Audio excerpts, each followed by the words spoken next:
So I finally figured out how to set up OpenMSX. So I mapped the tilde character to the menu because I don't have a menu. I don't have a menu button on my keyboard, which it's mapped to by default. It took me a bit of doing to figure out how to do that. If anyone's wondering, you type you press F10 to bring up a console. Maybe I could show actually. You press F10 to bring up a console. You can type help to see a bunch of console commands. F10 also closes the console. But basically, MSX only had F1 to F5, and then it did have F6 to F10, sort of, but they would be like a shift mode for F1 to F5 keys. So the keys above F5 are kind of all special keys for the emulator. F10 brings up the console. So the command you want is called bind. You can type help bind to see how things are bound, or to see how to bind things. But in this case, I've bound F9 plus Control plus Alt to reset. And I've bound... So menu is bound to main menu by main menu toggle. That's by default. I bound... Oh, I bound back quote to main menu open. That's how I...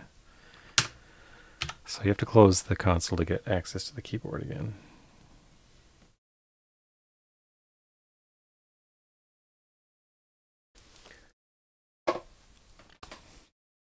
Anyway,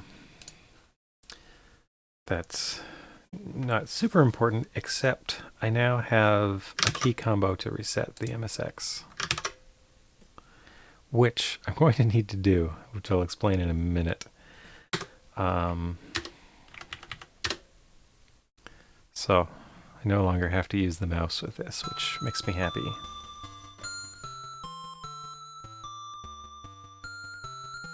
So we're starting a new game of Dragon Slayer 2 for the...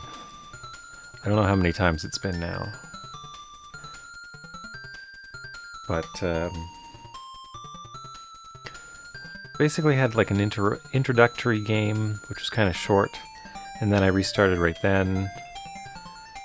I did some testing, and then I kind of started my first real game, maybe. I got a little ways, and then had learned a bunch of stuff and wanted to restart. And then last night I had a run of about 5 hours before I learned something new that halted my game. You can... The big problem in this game, I'll explain it in a moment. So you start out here.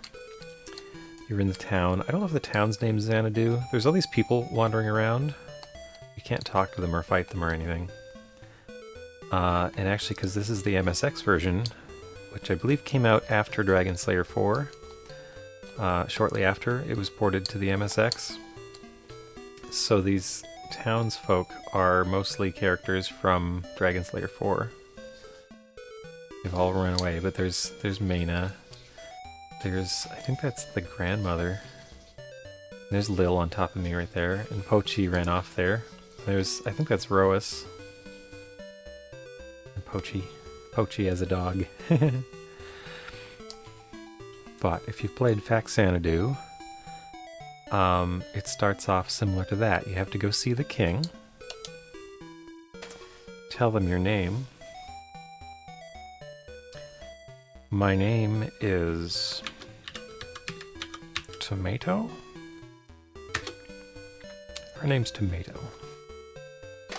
The UFO was some sort of like weird flying machine that was like a corkscrew. It's sort of like one of those Da Vinci drafts of Interstately Castle Your Name.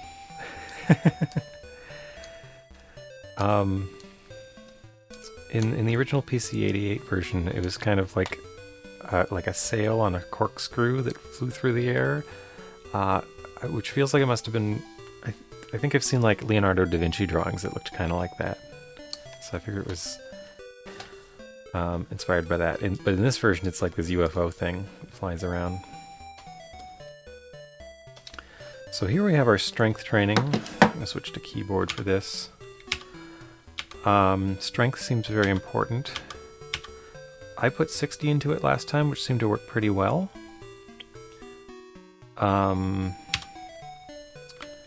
I noticed in the back of the manual there are like the staff suggestions. So I think I put 40 into my intelligence before. There were staff suggestions for how they start their characters, and all of them had like majorly high strength. Wisdom of 30 seems good to me. Dexterity, last time I only took 20, and it was slow opening all those chests, so I'm going to put that back up to 30. Agility, I do think 30 is appropriate.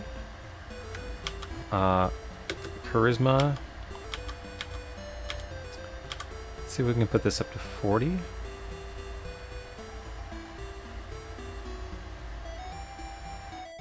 Trying to decide if I want 50. I think every point lowers the prices of everything a little bit. Yeah, so on the stats screen you can see WIS for wisdom. I can put one more point into it and spend the last on magic resistance. Hi there, F.A. Hickman. I've started a new game. I learned some stuff last time and ended my game. So yeah, it's wisdom out here. In the original PC-88 version, it said wisdom, like all the letters, but it was a wider resolution. I think it's like 640 by 200 or something on PC-88. So when they made this version, the resolution is shrunk. So they abbreviated all the shop headers, but they use different words or different abbreviations than are on the stat screen, which is funny. Okay, so I need magic resistance as well. I don't really need much right away, so it might be worthwhile to put 0 in it at first and then level it up at a later level, because I think in the first 2 floors of the dungeon I've only encountered one enemy that uses magic, and that was the boss Hood.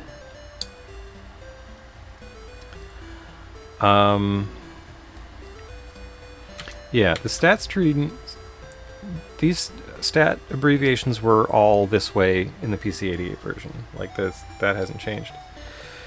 So the king gave me 1 key, 3 elixirs, and there's 1 stat on the bottom right of the cyan stat group, which is karma, as KRM.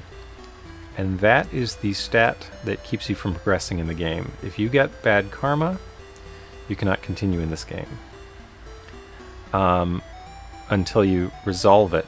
But there are a finite amount. You resolve it by drinking poison, which reduces it by 5 every time.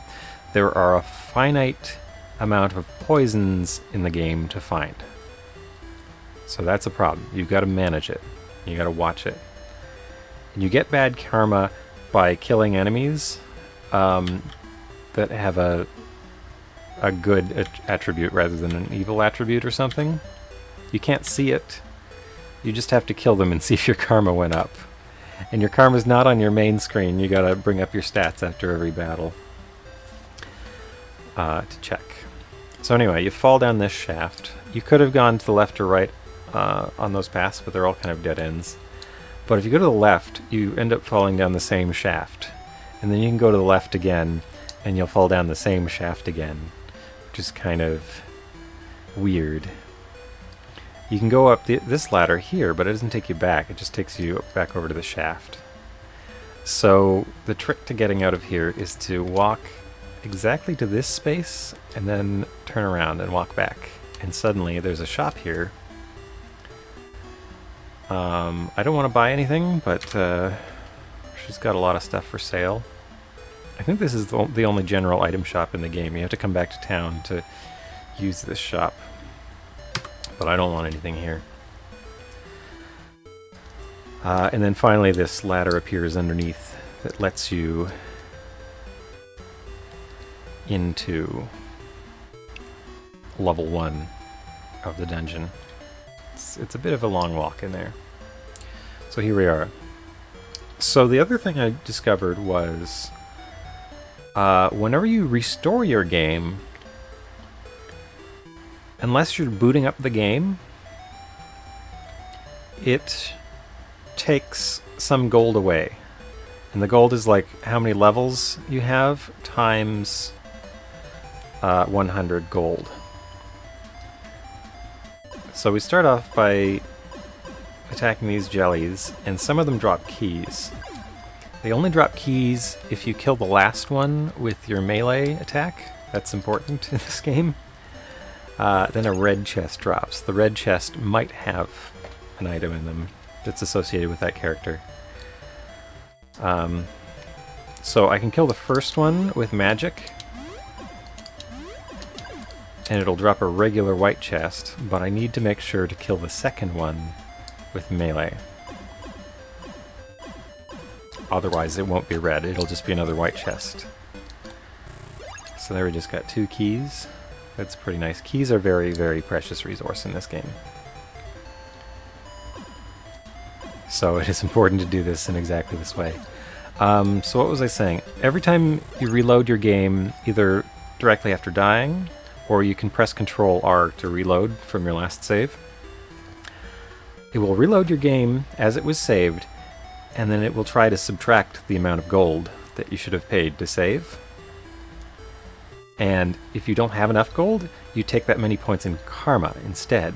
And I didn't realize this. I had no idea like gold was being taken away when I restored my game. If you do an explicit save, yeah, it says ochre jelly, but it looks more green here. I wouldn't call this color ochre.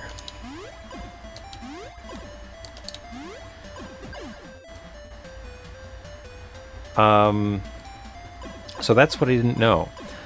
If you do an explicit save, so you can press Ctrl Q to save whenever you want, and it costs that amount of gold, or it appears to cost that amount of gold. What I found out is that it saves before it takes away the gold, and then basically does a restore as you save, thus taking the gold away. So you could save, and it looks like you've just spent the gold on the save, but what you've actually done is spent the gold on the restore you get from the save.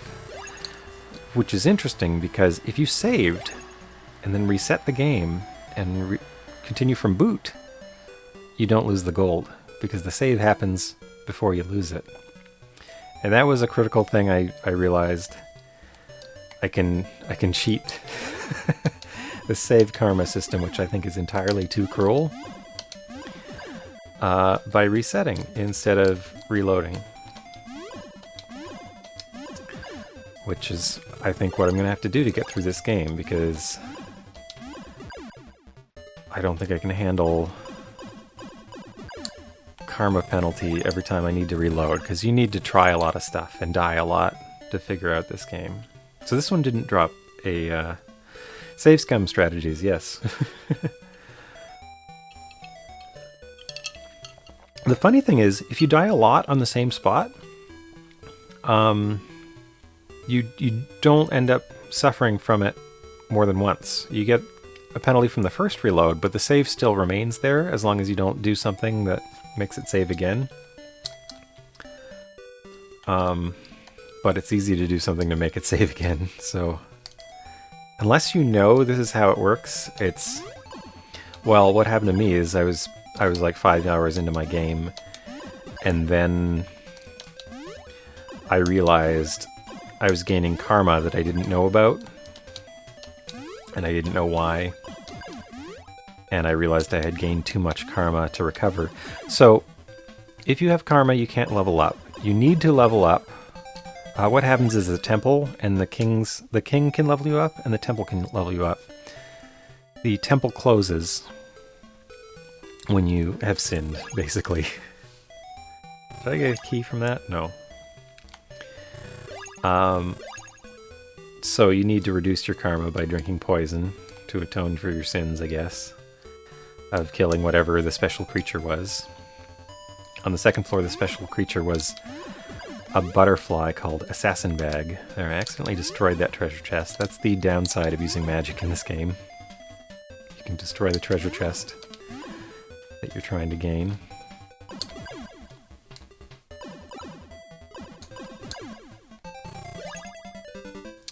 I actually should buy some food.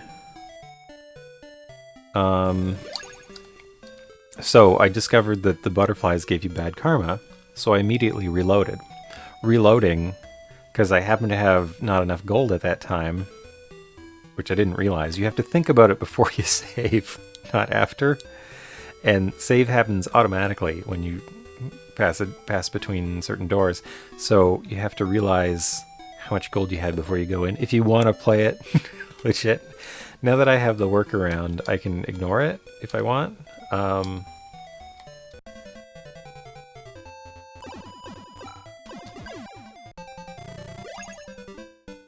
Okay, I'm only getting gold from these. Was there a food shop around? Yeah. So let's start off with some 2,000 food or so. That should hold us for a while. And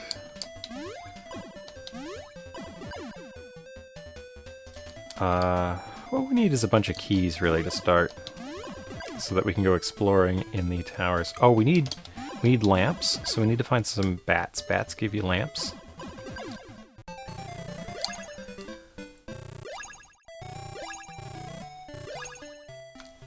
The 2,000 food order. Well, I don't know. He doesn't really have much expression.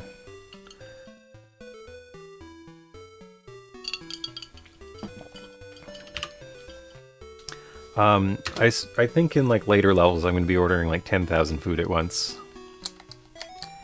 instead. But that's basically the name of this game. Like those doors, that door over there is closed currently. Once I level up enough, it will open. And that's basically how you get through the game. You kill enough enemies to gain experience, and then you go to a temple to level up. And the doors open to the next area. And if you find yourself with bad karma, you have to go find poison to drink to get rid of your sins. So there's my first lamp. One's probably enough. That's probably all I need to kind of get started. There's a temple over there, but you gotta jump to it. I don't think I actually want to kill those bees because you can get stuck down here if you're not careful. So these snakes drop food.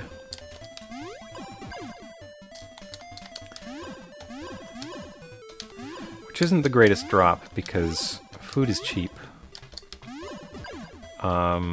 Like it'll probably drop 10 food. I could get that for 1 gold at the food shop, so not really that useful a drop. I do get 10 experience.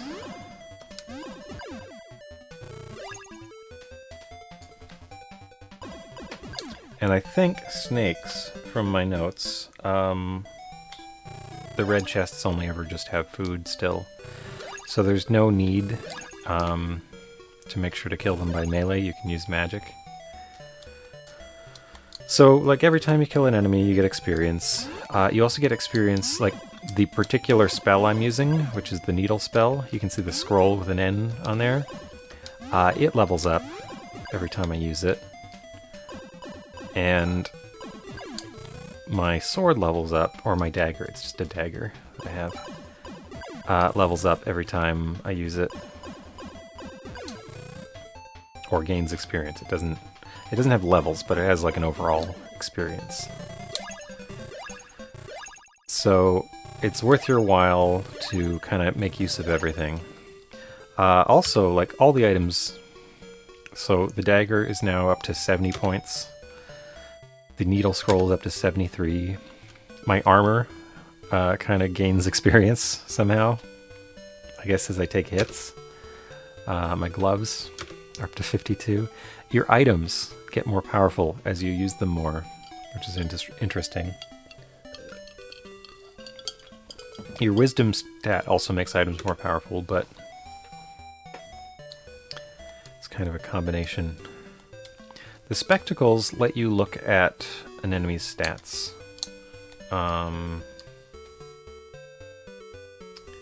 Let me find an enemy that I want to fight. I kind of want to leave those snakes and bees up there because they don't drop anything particularly useful. Okay, I want to go into that tower maybe shortly. This spot right here, okay, the jellies I definitely want to fight. Oh, that's what I need. I need keys. It's kind of hard to get up here with the keyboard. This jump, I think, is impossible, and I think this is here to tease you, because that path leads to this, where you can fall down and go in that hole there. There's another way around it. But you can break... I think it's there to kind of tease you and get you to look at it and kind of wonder, can I get up there? And I don't think you can. But you can go up there. So I'm not sure if I want to fight the skeletons yet. They seem like the one powerful enemy around here. But see, you can walk around here. I don't really want to fight the bees. And that's where you could kind of get up there if you could make that jump, which you can't. But you can use a mattock to break through the wall here, which is what I will eventually do. I think that's what you're supposed to do. That seems like the idea. They like tease you with it, and then you find another way around. Just kind of neat. I like how that works. Oh, okay, so I could use the spectacles. Here it says they've got 100 hit points, 60 strength, 0 defense points. So that tells me about the bee. As far as I can tell, it doesn't tell you if an enemy is evil or good. I'm going to try it on the butterflies. So I don't think there are any good enemies on the first floor, which is part of my confusion about like learning about this on the second floor. Like I just had no idea where karma was coming from on the first floor, because it was only coming from the reloads, and I had no idea the reloads were causing it. So what do I want? I want to fight some more bats. Because bats lead to free lamps.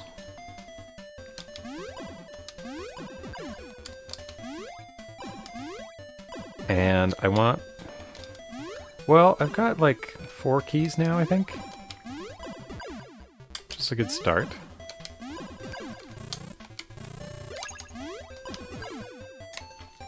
The other thing that's kind of fun about the battle system, it reminds me a lot of Space Invaders, in that you kind of want to use your magic to shoot through gaps in the treasure chests that are piling up.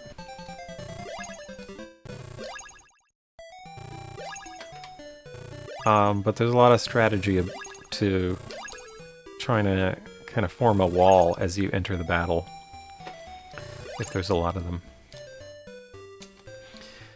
So if there's more bats around... Oh, there's a slime.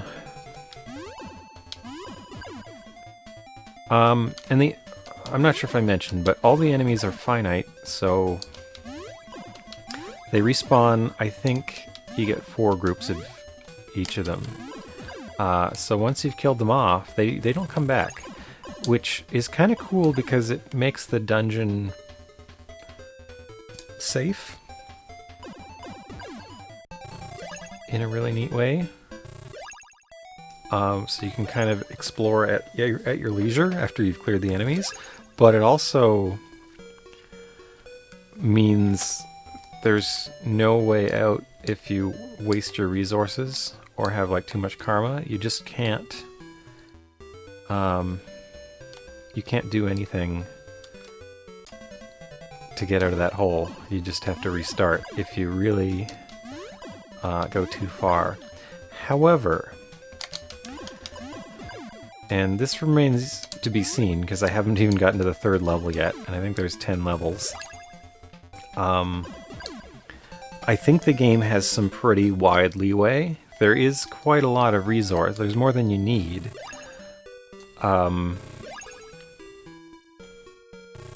As long as you don't block yourself off with progression.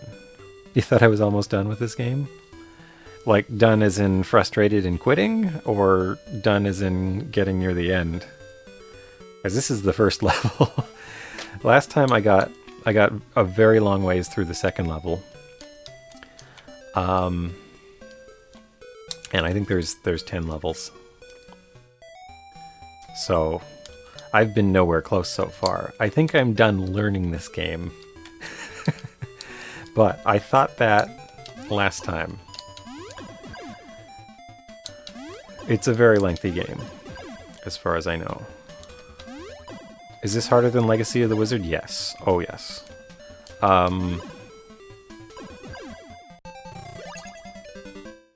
It is way more obtuse. It's a lot slower. And the combat is a semi-action combat, but it's... Well, like Legacy of the Wizard, you don't level up at all.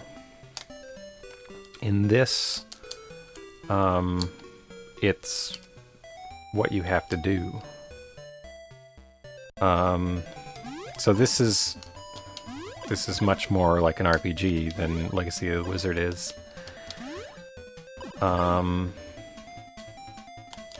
But yeah, so far I think it's much harder.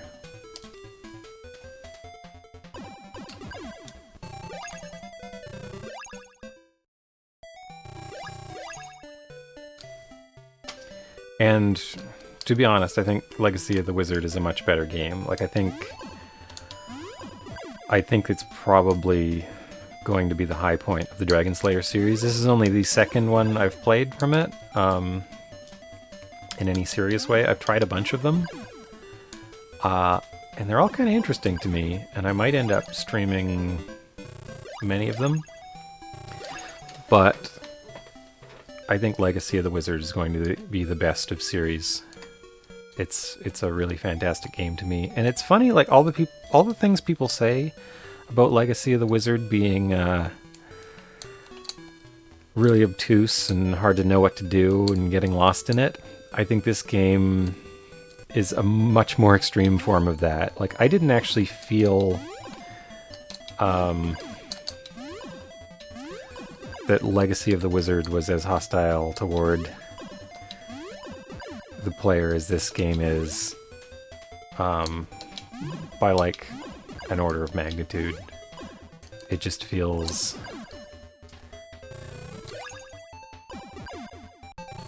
like this game kind of scared me when I started playing it.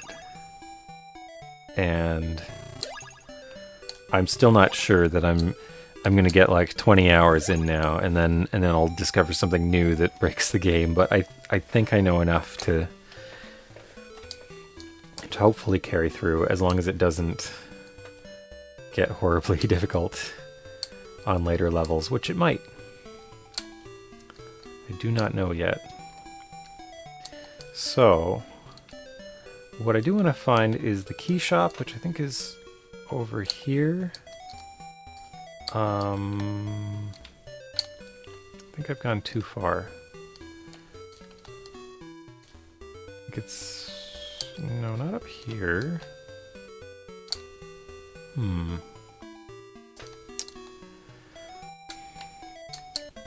So I think I want to fight this guy, because he drops red potions, which are very useful.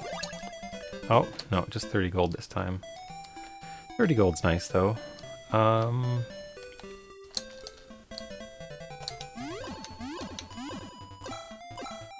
Okay.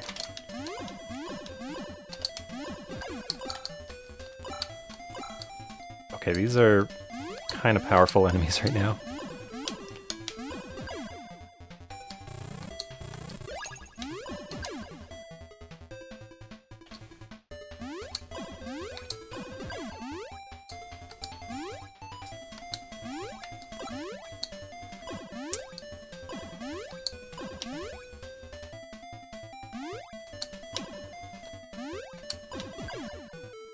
Okay, let's see if we can finish this one off with our sword.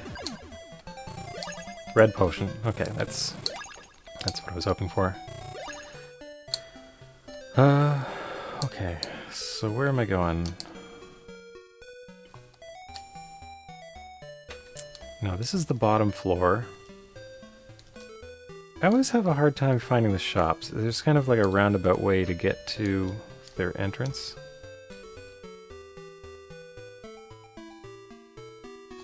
Oh, is it down here? There it is. I see. Okay, so we have the fire tower, because I call it that because there's a flame in the front of it, and then over here is the shops where some snakes live, which maybe I should fight for some food and experience.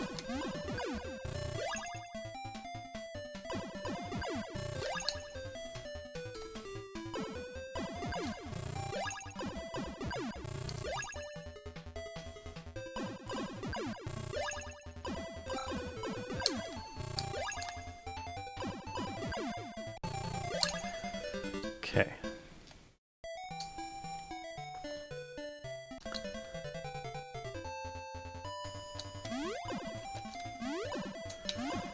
So I think there will be 4 groups of snakes. And they tend not to do much damage to me at this point, I think. They are one of the weaker enemies on the floor.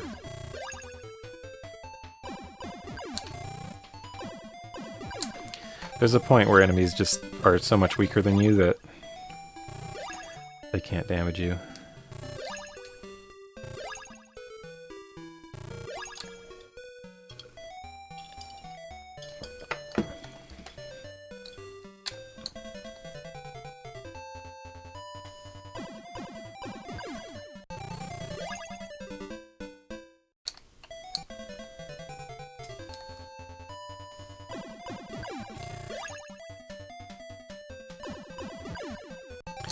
And also, so you have fighter experience and wizard experience. I don't know why the wizard experience is blue right now. I haven't figured that out.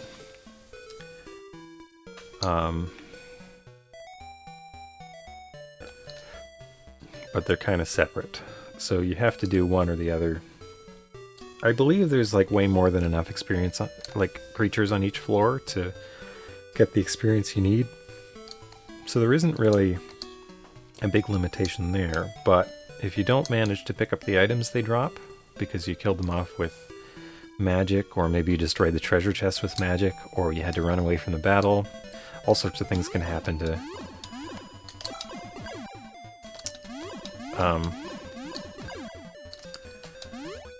prevent you from successfully doing that. Okay, so I made a nice wall here. And you can throw magic around the corner, which is kind of fun. I think I need to open this to make a hole.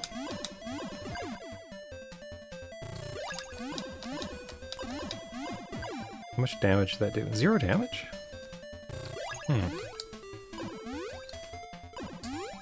Ah. So there I wasted some gold.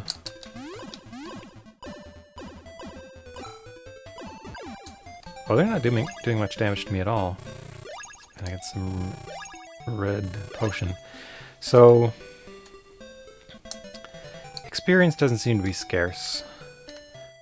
Gold is a bit scarce because there's always things to spend it on. And I think that's a lot of learning this game, is just figuring out what's worth your money at what point. Bats are very weak. I should use melee just to get the experience. And the lamps. The important lamps. So the lamps you need when you go inside buildings, because they're always dark inside. I guess they're all abandoned.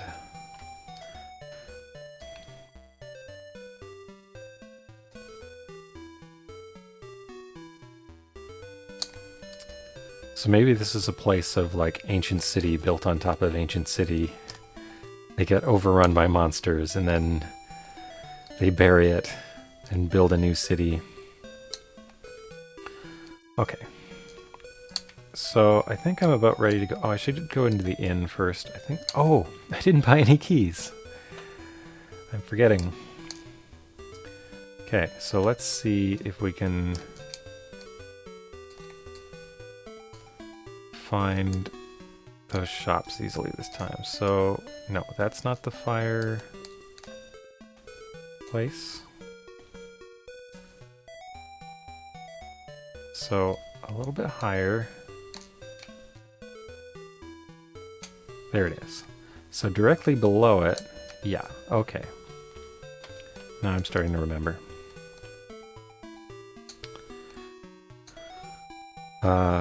I'm going to the guild. 100 GP. They were 120 in my last run, so my charisma was 30 instead of 40. So that's cool.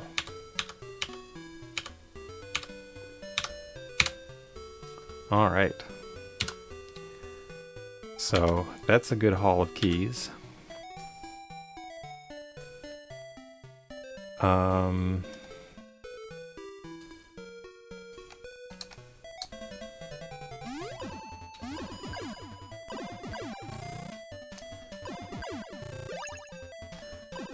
And since my gold is currently very low, just in case I die, which I shouldn't on this floor, since I now kind of know what it contains, but just in case it happens. Also, I have 3 elixirs.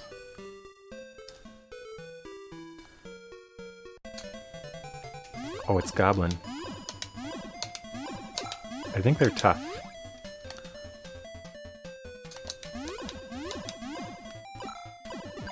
$120 damage.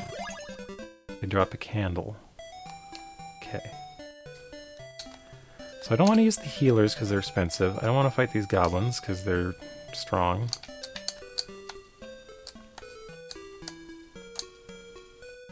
I want to find an inn. Oh, I can't go up there. Don't want to fight you. Not yet. There's a shield shop. There must be an inn around here somewhere. Somewhere near... Oh, I fell down.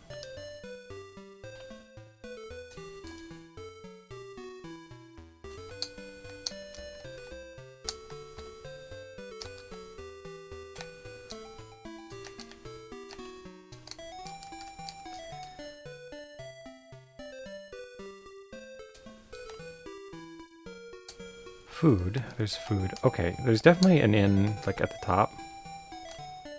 Here we are. So...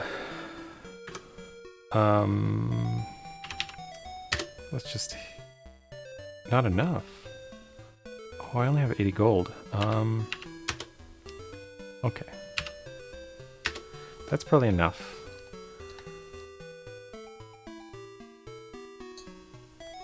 Want to hang out with everybody at the inn. Does look kind of like a fun place. Okay, so now I've got a bunch of keys. My health is at about 50%, which is fine because it continually replenishes from the food. I would like just a little bit more gold, and then I'll go into the first tower. And the main thing I want to get in there is a... Well, you get a bunch of experience, which is important. But I want to get the small shield.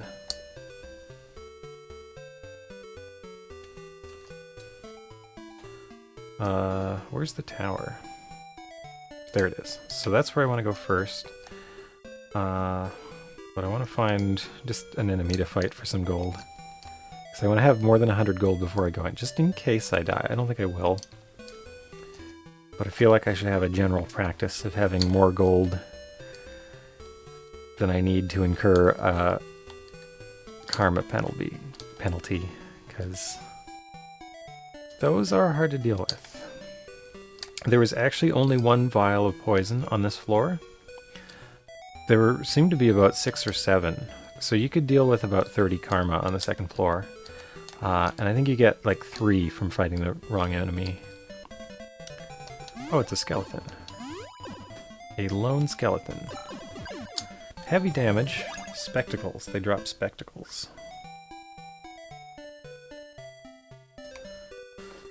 Sometimes skeletons drop red potions. I actually wanted gold. Maybe I should have killed it with... Well, a red potion would have been better than gold.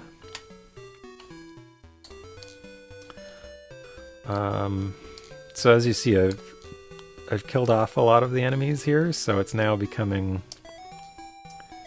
tricky. Actually, am I capable of fighting this fire? Oh, I am. Maybe I'll go in here first, where I can get the short sword.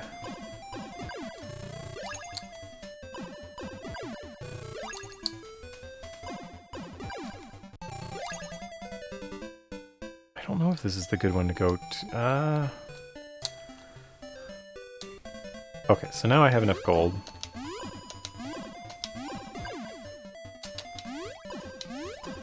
I'm in good shape to start raiding towers. So let's go up to that first tower that I wanted to enter. Oh no, I fell down.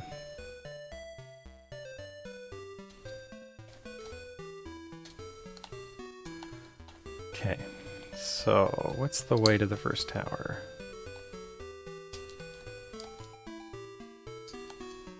Here's your food store. Here we are. Here's the first tower.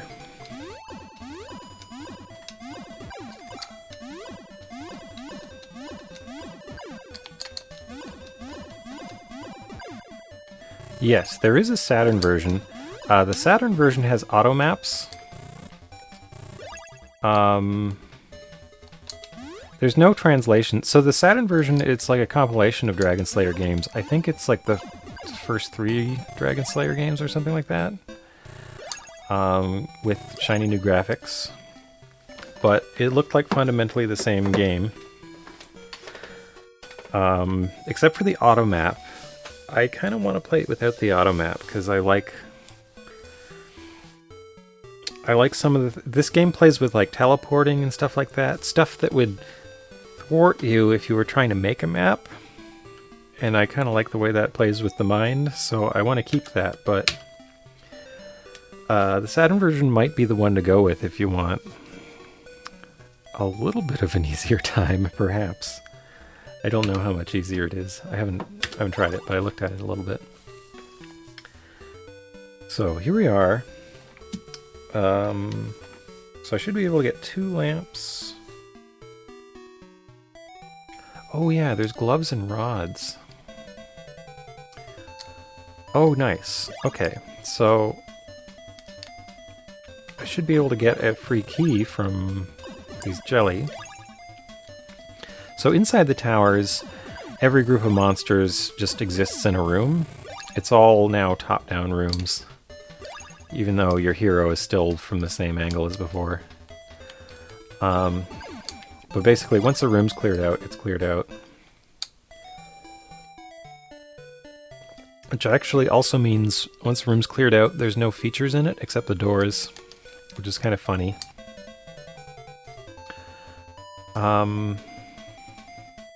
So I believe I can kill these fire.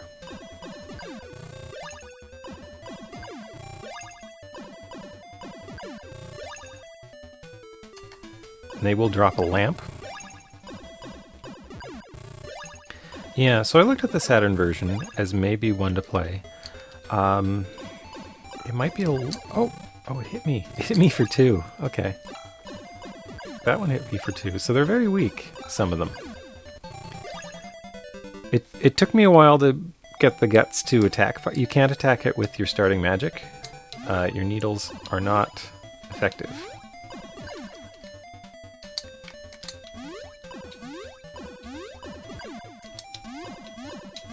I am worried about these goblins. They can be tough.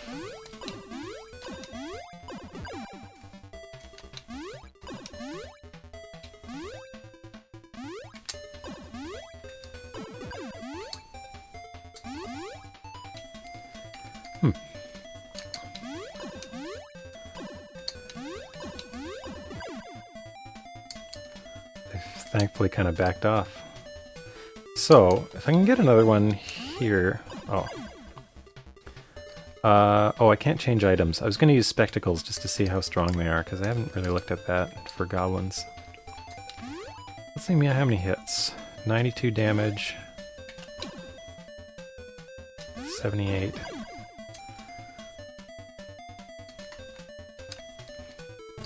So I can soften this one up with like 2 magic attacks and then go poke it with the sword. Finish it off. 45 damage. 20 gold. So all I got was gold. I think sometimes they drop candles.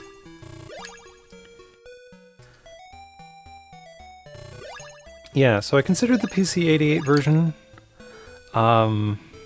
It's the original.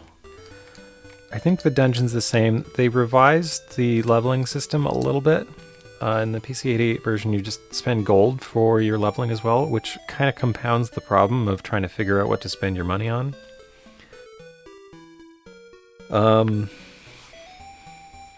But only a little bit. So, like, there's more gold available. But in this version, you get, every time you level up, you can go see the king for more stat points to spend. So it kind of doles out what it says, like you can spend this much on stats, which is maybe a little bit nicer. This version also lets you save, or automatically saves when you enter a tower, which is very good, because it gives you a lot more opportunities to save. The PC-88 version only saves when you go between floors of the dungeon, and it can... So you can retreat to the previous floor to get a save if you want, but it just means like there's only like 1 or 2 points in any dungeon where you can go to save for free. You can save by... You can always save by spending gold to save, but it's not a great option. So here's what I came into this tower for. I wanted this shield.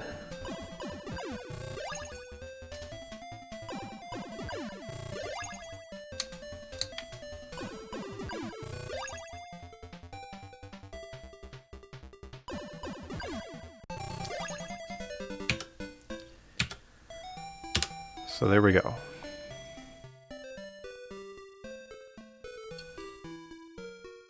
Now we're carrying a little shield. Oh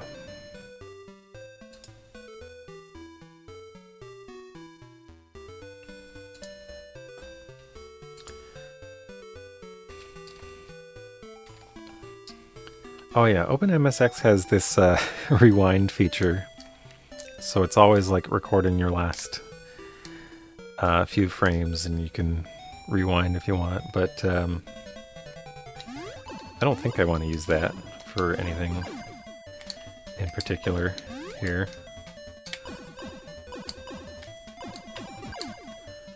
Okay, now with the shield I seem to be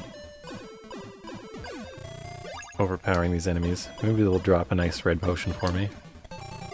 Oh, no, just 20 gold. So I think in this room... Oh, there's a key. How much damage are they doing to me? 12? That's not too bad. I am a little bit low on health now. Okay, that room, those goblins are tough. Here, let's check out their strength.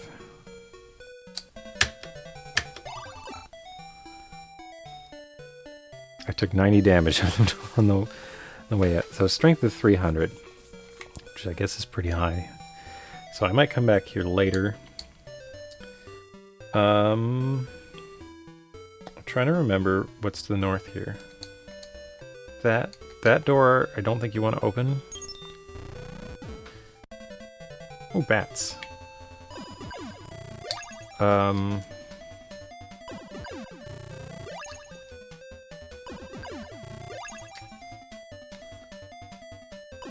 So bats are nice because they're weak and they drop a lamp. Very useful.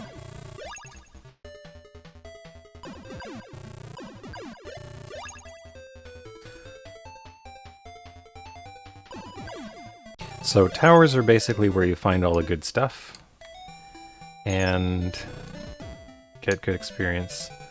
The bats have walking around money. Yeah, I don't know. Maybe they're just attracted to shiny gold and carry it around.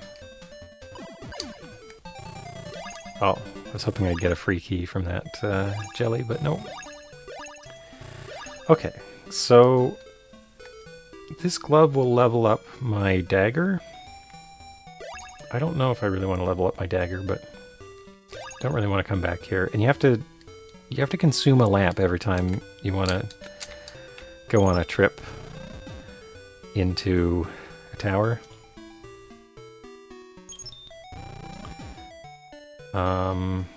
Okay, so to the right was the goblins, right? Yeah. Holy. That was a lot of damage. That was a bad idea to look in there. Okay, so down here was where I met the snakes. Yeah, that's where I got the shield. I don't... Okay, I think directly south is the exit. And this goes into the Goblin Room from the other side, which is actually better if you want to attack them, but I don't want to attack them yet because they're too strong for me. So I have cleared out this tower. I'm going to go to the inn and heal up. I think I need to get to 3,000 experience in either my wizard or fighting experience to proceed to the next level. So my goal right now is to get enough experience. Let's say 70 gold. So an inn is like immediate food. Like you pay 1 gold for 10 hit points. Whereas food, you pay 1 gold for 10 food, and then you'll eat it over time, and it restores your hit points.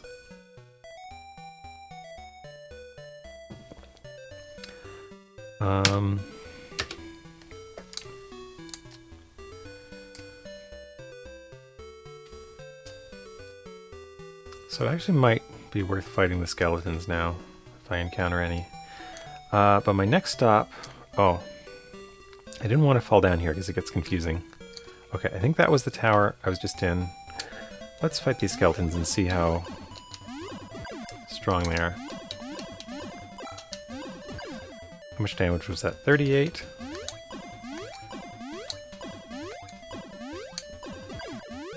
So not super fearsome. Still a substantial hit.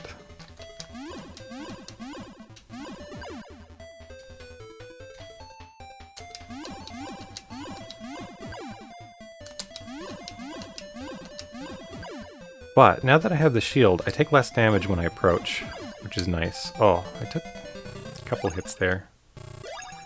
Oh, so skeletons drop spectacles, but sometimes they drop red potion, and the red potion is nice to get.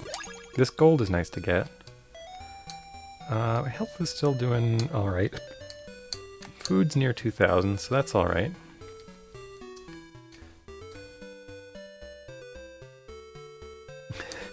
So the funny thing is, you know, after having a few starts at this game, I feel like I'm pretty good at the first floor. But when I was trying to do experiments with the game, I realized a lot of the enemies are so weak that they just like really won't damage you at all. Like the snakes, I think the bats, and the jelly are just kind of... They can barely hurt you. Even Ares, most of them are not that tough. But I was trying to do experiments to see what happens when you die, and like it was hard to get killed in the first floor. I had to find a good spot for it. There are some good spots within the towers. Like those goblins that I said were too powerful. They will mess you up fast.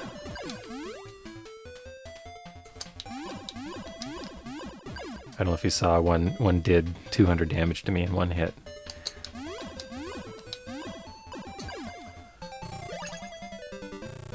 hoping for a red potion, but... Okay, so let's equip the lamp. Now, there is a short sword in this tower. That's what I'm here for. There's also a boss, which I'm not here for.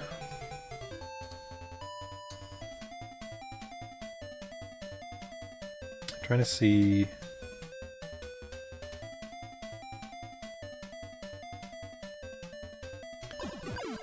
I think these are safe to attack. I have notes on these towers.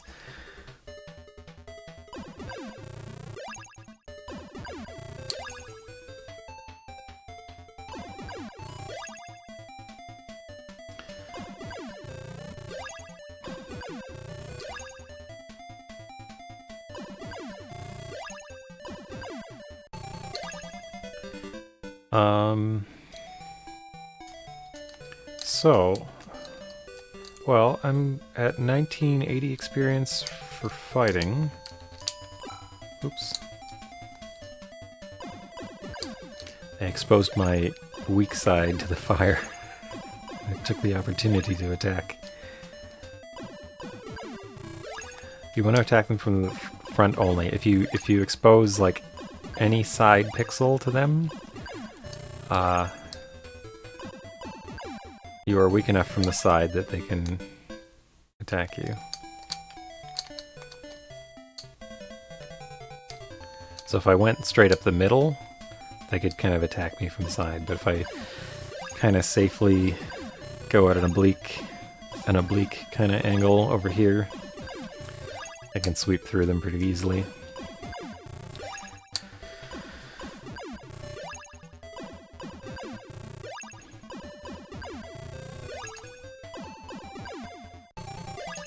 So it looks like I'm going to need a key to get back. I've got 13 keys, so I'm doing pretty good.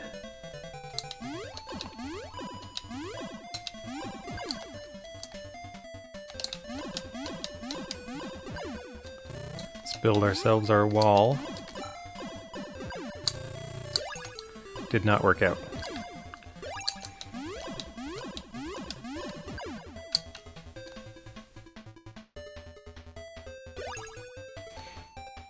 Try and collect these keys so I don't accidentally destroy them with magic.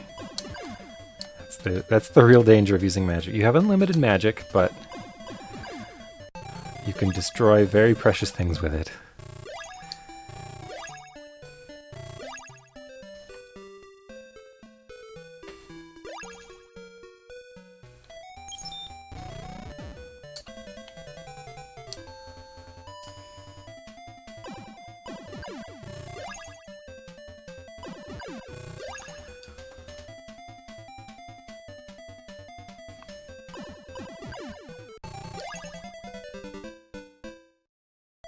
So I think this might be the sword. Yeah. There's my short sword. Guarded by friendly snakes. So if this was a floor that I didn't know too much about, I would be checking my stats all the time for karma. But I know nothing gives me karma on this floor. I think I have worked that out.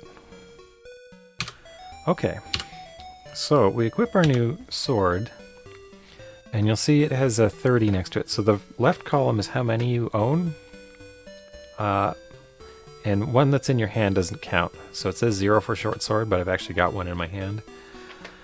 The dagger I've now put away. So this is like what's in your sack, or wherever he carries these things. The second column is experience with that item. So I have 129 experience with my dagger, but only 30 with my short sword.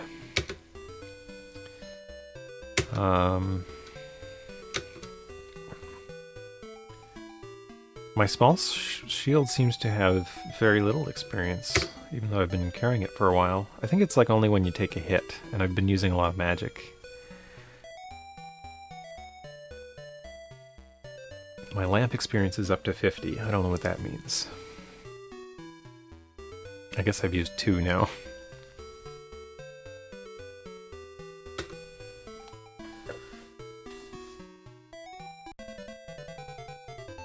Okay, so this glove I definitely want. Oh, these are stronger snakes. They're doing damage to me. Snakes that deal damage, that is novel. So I want to grab this glove before I destroy it by accident. I want to try and get some fighter experience here.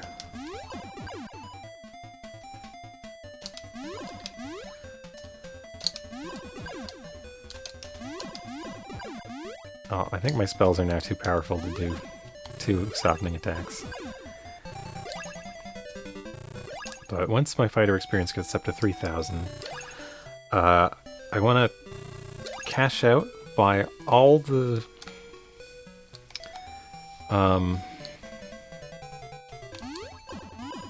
Okay, this mantle is really good. I have to be really careful not to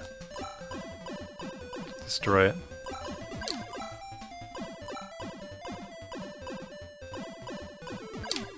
Taking a bit of damage here. Probably because my sword is so weak, I should grab this.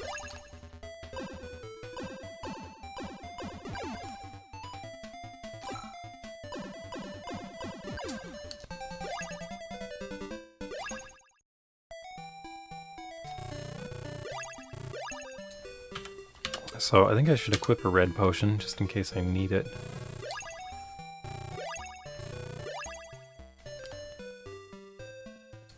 Okay, so I only need 70 more experience to reach... Okay, I think this is the door to the boss.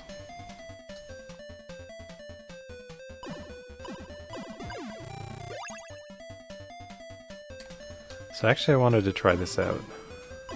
I wanted to see if dying to a boss...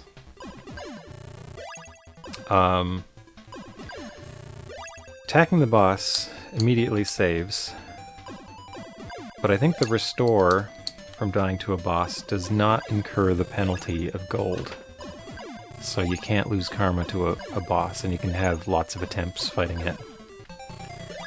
Which is weird, like they're inconsistent about these things, but... Okay, so... 0 karma, 1730 gold. And I believe we fight the boss. Yep, okay. So, I probably can't deal damage to it. No. 1 hit. I had low hit points though. It probably was like 2 hits. Or maybe 3. I still have 1730 gold. Why am I turning into an angel? This hasn't happened to me before. Do I have karma?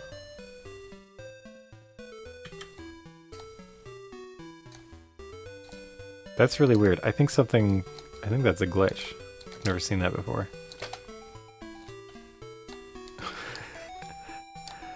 That's really odd. I wonder how long that will persist. Like my left walking animation has become the angel thing. Wow. Okay, I'm scared now. I hope I haven't ruined the whole playthrough with improper animations.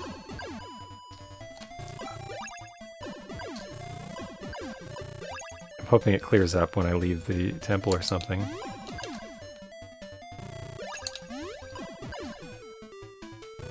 Maybe I should go fight the boss again to see if it fixes it, because I don't want to... This is an interesting bug. But I don't want to play the whole game like this, with weirdo sprites. So I'm going to go back and see the boss after I clear out. I think this is... Oh, there's another room with the... Gloves are great to get.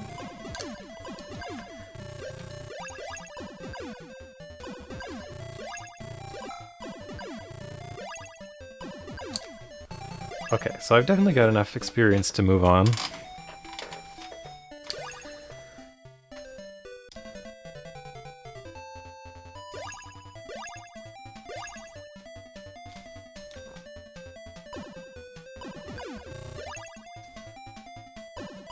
So I think I'll kind of clean up this tower, and I'll leave 2 of them behind so that I can come back.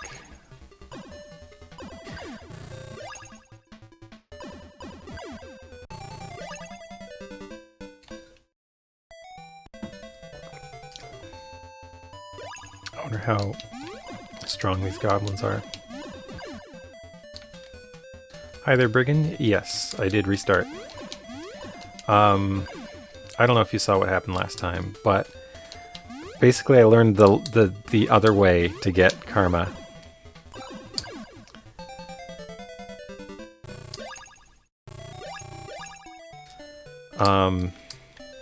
So every time you reload, you lose your current level times 100 gold. So I was level 3. If you don't have enough gold, no, I don't mean remove karma. I mean you get bad karma points. If you don't have enough gold when you reload, you get that number of karma points instead. So I was level 3, so I was getting 3 karma points every time I reloaded from a save that didn't have enough gold, which is really cruel, because it's auto-saving, so I have no idea how much gold I had when I saved, you know? Like, I don't keep track of what I was... Well, now I know to keep track of it, but... Okay, so at the moment I've got angel sprites. I want to see if I can fix that. Enemies are limited. Yes, it means that gold is limited. I think once you know what you want, there's actually, you know, quite a lot of gold around. But until you know what you want, there's an endless amount of things to spend money on.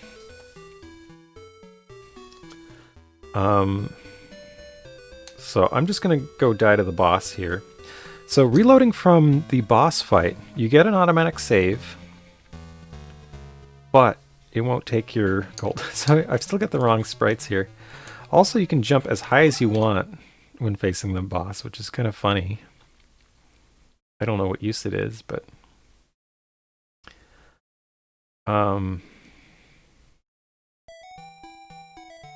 No, I'm still stuck in Angel Sprite.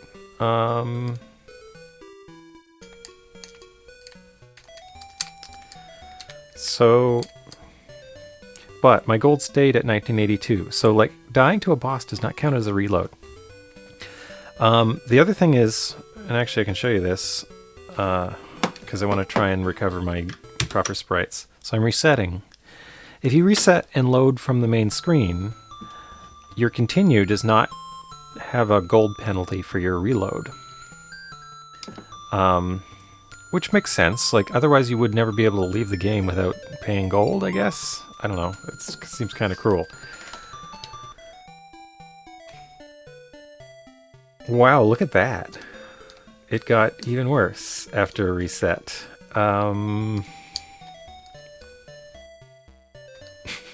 What has happened here?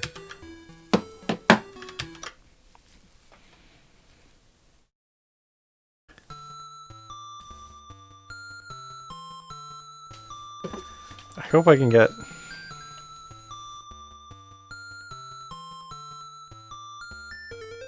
Yeah, this is a really curious one. And it's weird that it persisted after a reset. I'm gonna try a hard reset. Or a harder reset. I'm gonna exit OpenMSX.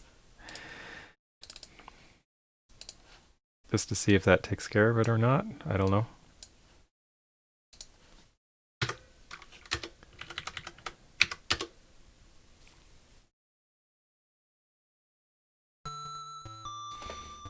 So anyhow, so the game has a karma penalty. If you save and you don't have enough gold for a save, for a reload. Okay, the money isn't spent when you save, it's spent when you reload, which is really weird.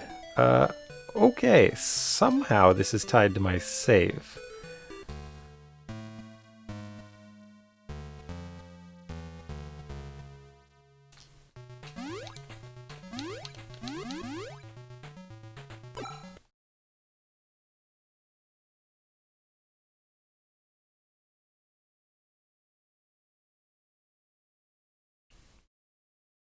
Okay, the angel sprite's good. What is going on here? Yeah, they don't have a hard reset option, but I closed the program and opened it. Yeah, I'm emulating with OpenMSX. Okay, so I can't see where I am now, which is a problem, a real problem, especially since you need to be on the right pixel to walk through the doorway.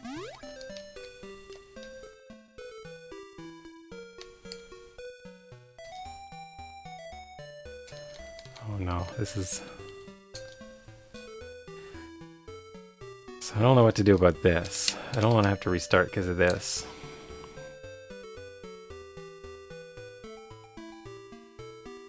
So I can't see myself when I'm walking north or south now. That's going to make the upcoming battle here tricky.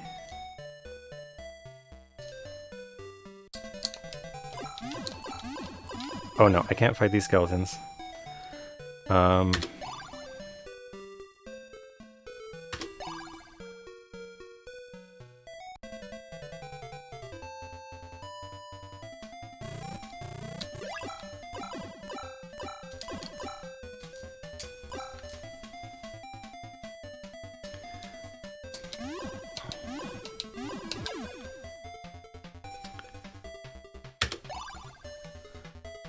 Okay, I've used up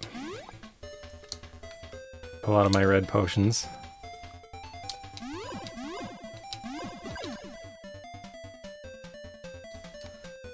And I become invisible when I go up and down, which is a real problem here.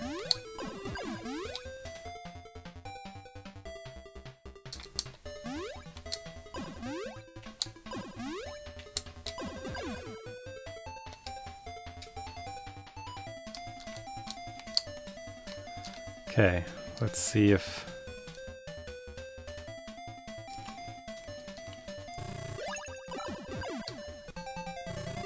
Spectacles. I was hoping it would drop a red potion. I want to check out this room here. Okay, that's worth coming to.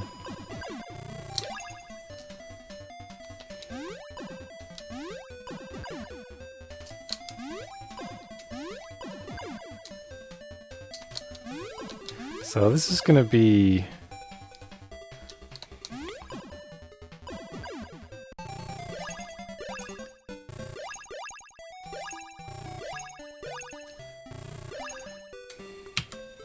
Here's an idea. Let's try equipping the... I found a way. Okay. Equipping gloves instead of shield. Equipping the shield gives you... Well, now I can't see my shield.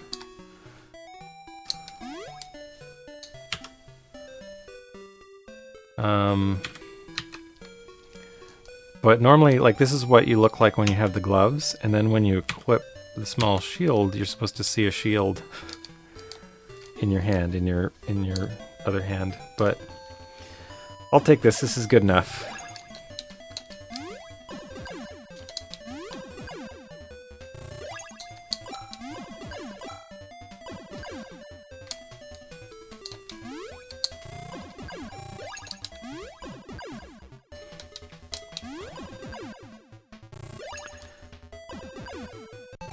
So, I now have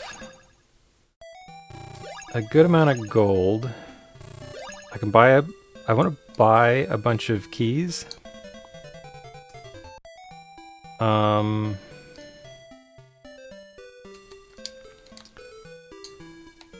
Okay, so I think that has wrapped around to an earlier part of the dungeon. I don't think I've seen over here. Nope. Oh, this is good. Oh no, don't do that. This is... Oh, this is a really bad start.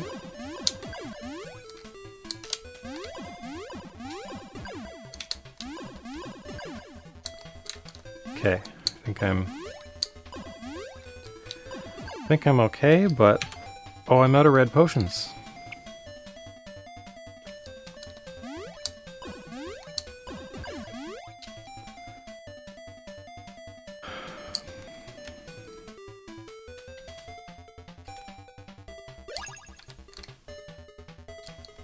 So, how much do I want to risk fighting this skeleton?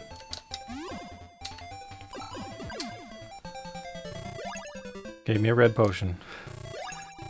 Exactly what I need. So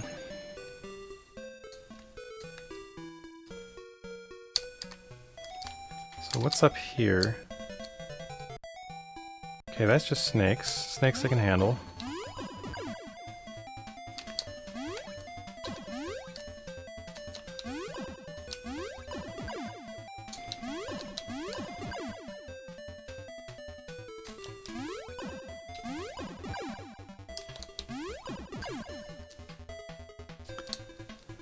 Yeah, well, you told me you cleared Agalos. So congratulations. I think we were talking on Dwarven Dad's stream.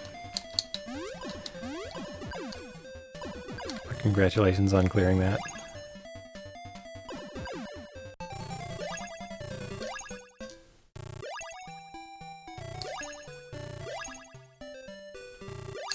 It did look pretty it did look pretty tricky.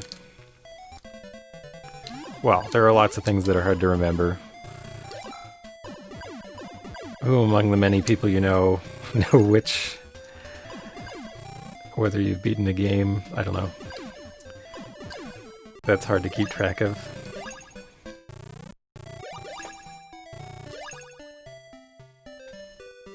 I often find myself telling stories to people who have already heard that story.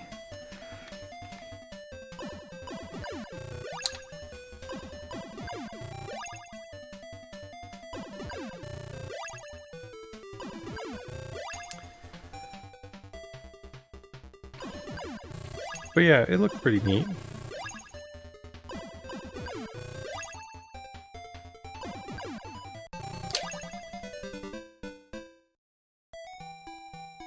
Okay, except for my hit points being really low right here, which I think is fine because I think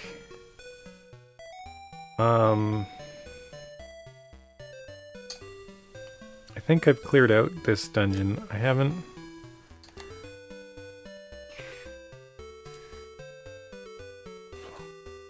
I'm trying to think if the doors lock you in.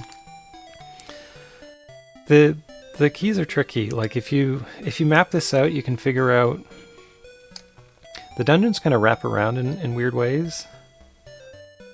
Yeah, okay. So I have a feeling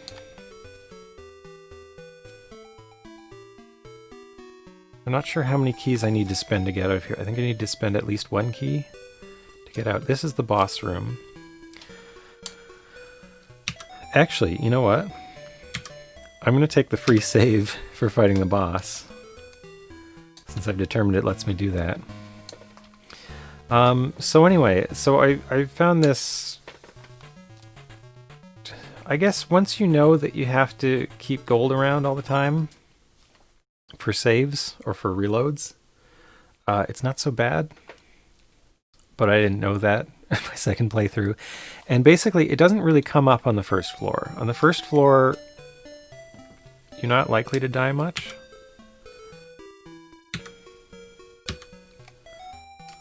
I wish it would display my shield. Let's try this one more time.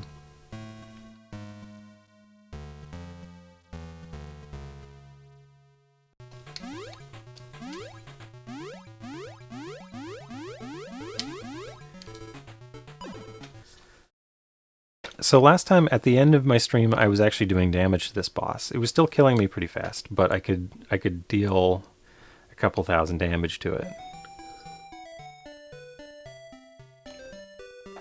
Oh. No, we're back to this nonsense.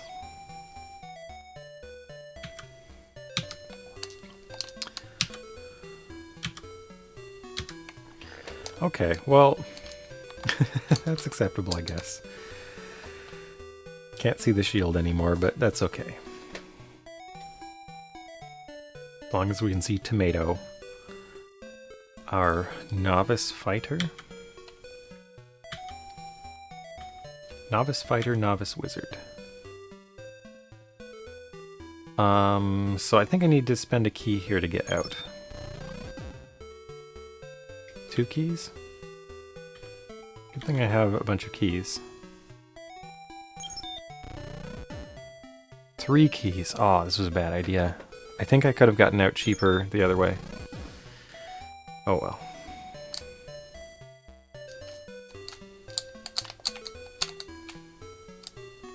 Yeah, I could have come through here for 1 key. That's okay.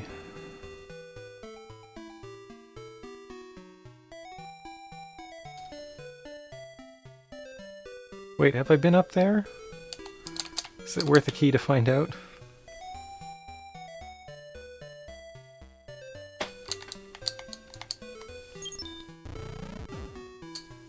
I have.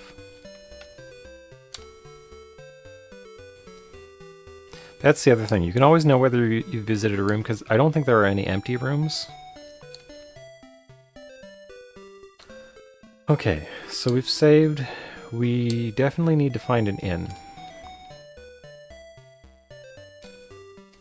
So that fire has respawned. It respawns a finite amount of times. Oh. Okay, let's buy a ton of keys, because they're never going to be this cost again.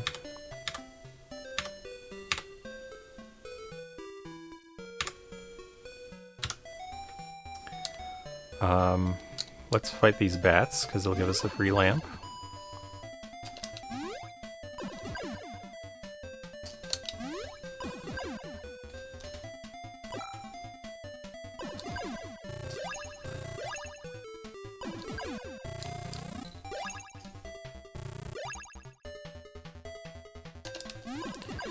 And so here I am. I feel better off than when I entered the second floor last time, and I've only cleared like half this floor this time. But I think this game kind of rewards you for being frugal with both your experience gathering and like spending.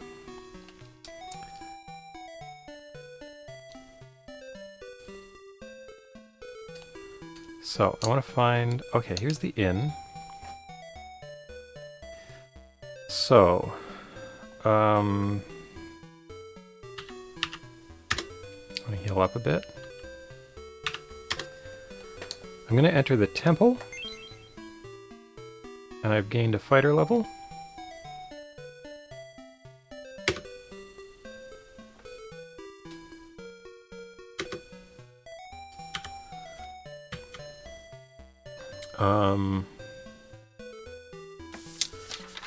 Maybe I should write these down so that I can know what the levels are.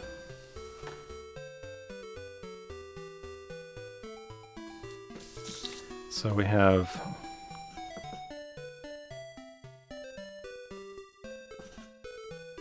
level 2 is aspirant.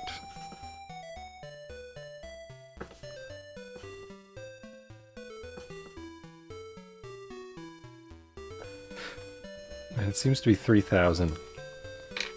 I wish I knew the breakpoints for the various, what's the word? The level points where you level up, but that's definitely not in the manual. Okay, so when you level up at the temple, they do not give you stat points. However, there we go. I want to get down into this shaft here, where I can go back to the town.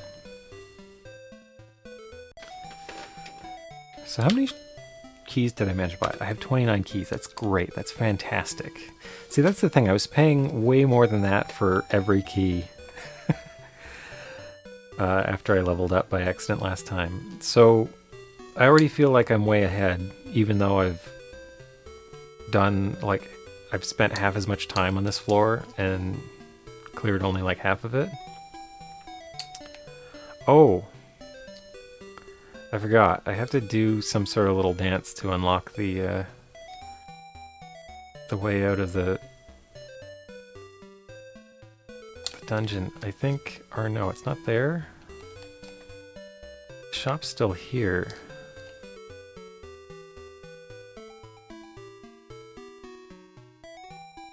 I need to find...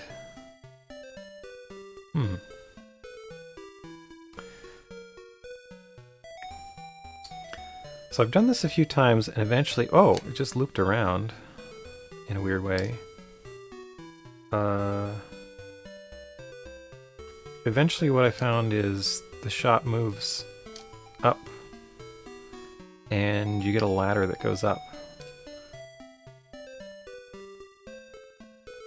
But I don't know what triggered it.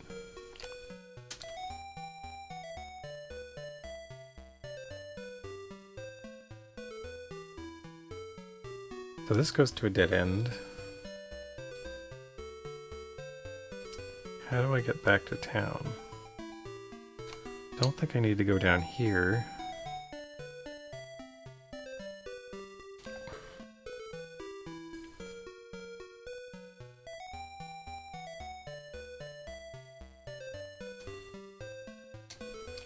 So that's interesting that this seems to be a...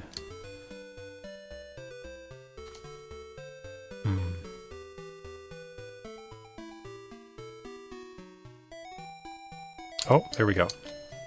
So this ladder has finally... it's not just Castlevania. Yeah, these dungeons, they alter over time. So now I can get back to the town.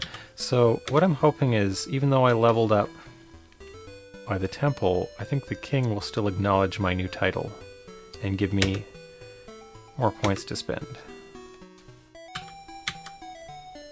No!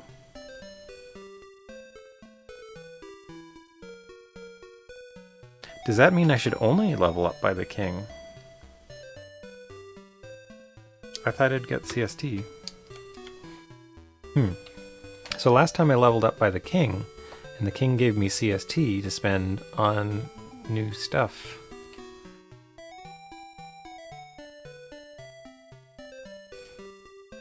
So maybe the temples are just always a bad idea? I don't know. That's curious.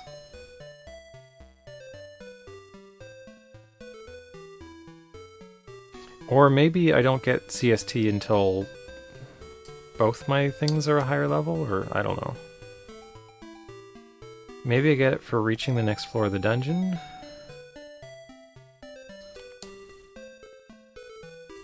Okay, so that's a new mystery. So that door has opened, the one over there. I think I could get there with a mantle, but I don't want to go there. And this door is opened. It will take either 3 keys or... So initially I thought this was an impossible jump and I used a mattock to go through, but you can actually just do this. I guess I might as well unlock it now. But through here, I don't think this goes anywhere useful. Yeah, this just goes to a temple and another closed door, which I think I need to level up again to get through. But that's okay. So we're on to level 2. I could spend more time here and get a bunch more gold and buy some equipment and stuff.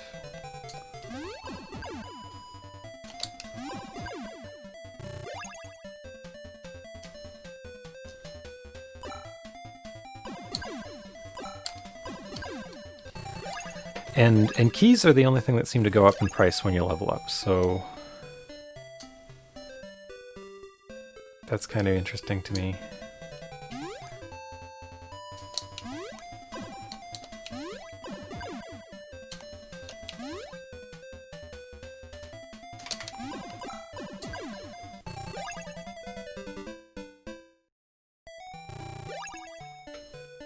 It might be worth having the Deg Needle spell for the next floor.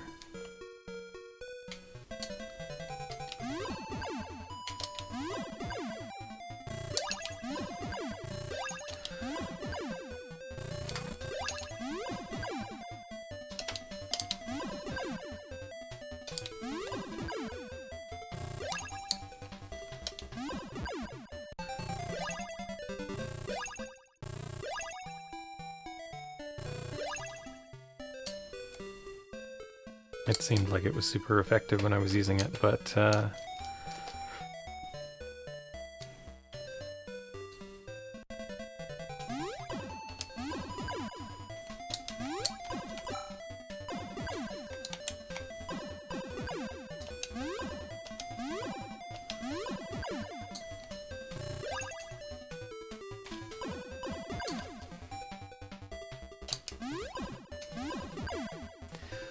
so now I kind of want to be killing enemies by magic. Except the last one of the group. Okay, that was only 20 gold, but...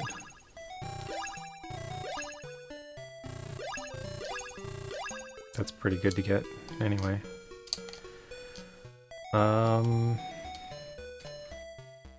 So I can head on to the next floor. Maybe I'll do that.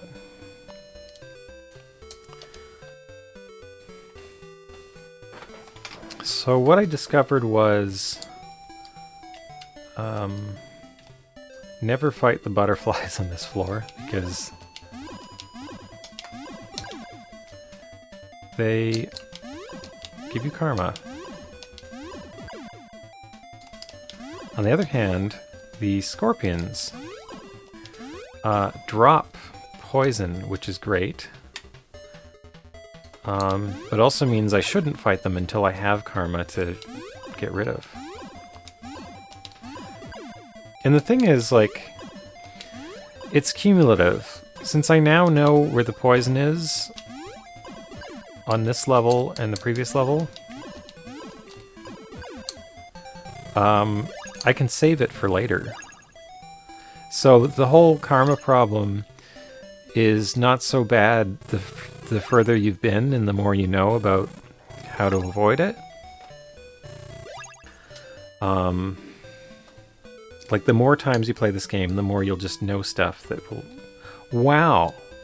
I accidentally walked through that door by exiting. Hi there, WizWario. How's it going? It's a good fish. I like that fish.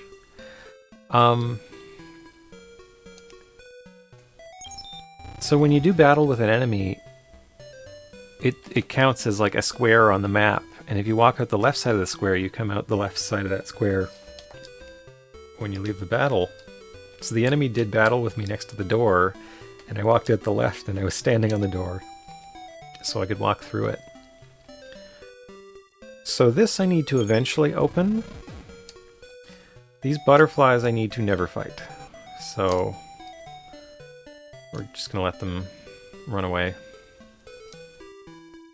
So if you fight the butterflies, you get karma. I don't know how to get up here. I might have to, like, dig down. I would need, like, 3 mattocks to dig down into it.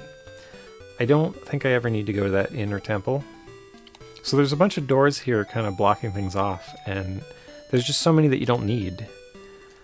And once you know that, you just save so much resources.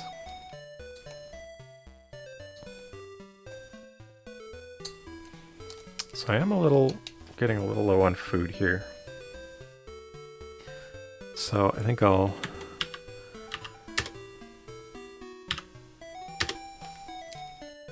give myself a bunch of food. Hunk Baker. Yeah. So this passage just underneath me, if you walk through here, you teleport to a different, similar looking passage in the dungeon every time. Actually, I'll do that. So I walk this way, and now there's a ladder down there. I walk to the left, and there's something else. I walk to the right, and now there's a locked door. I walk to the left, there's a ladder down. So it just keeps changing every time you enter it. It's really strange. Kind of curious what's behind this door. I think it's just a shop, though. Ah, it's just a food shop. I think that was a waste. Okay. Sir Gawain did 295 damage to me. That was a big hit. Dropped a ruby.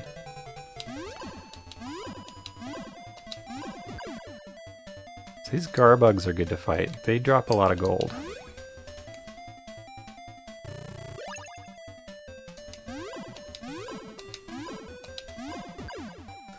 And also, I don't think it matters if I kill the last one off with melee or not. Because, oh no.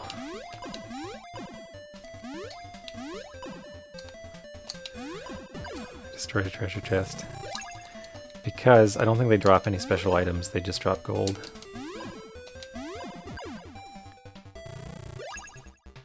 But I'm sad because I destroyed 50 gold.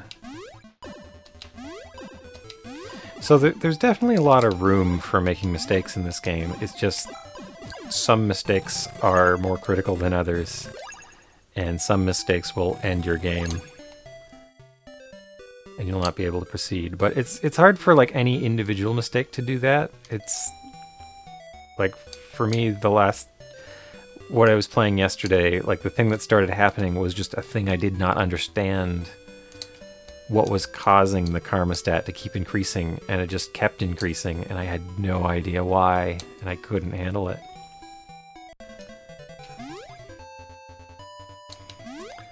And that caused my game to be unrecoverable.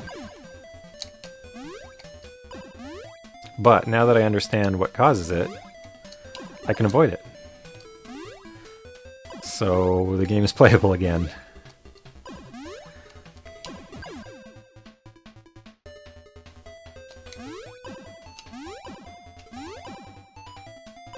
A raccoon tail, eh?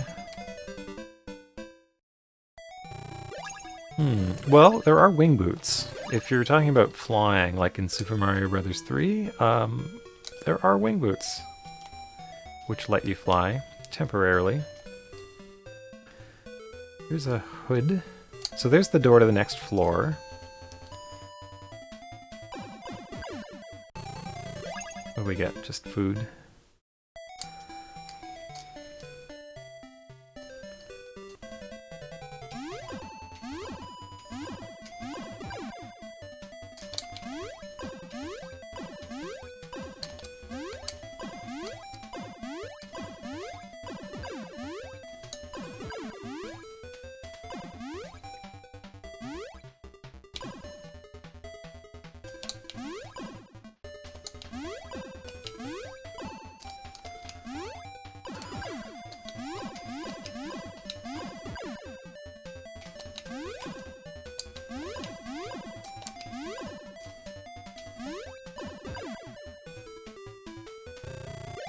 They thought of everything. There's a big list of items you can get. Some of them are still mysterious to me, but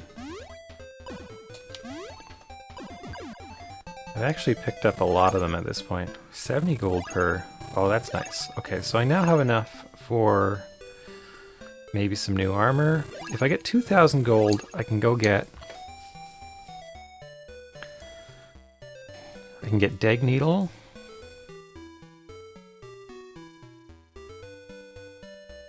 Oh, I now have more than 3,000 wizard experience, so maybe...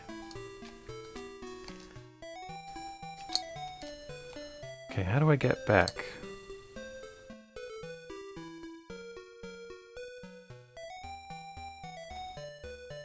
I should just check to make sure. My karma's still at 0.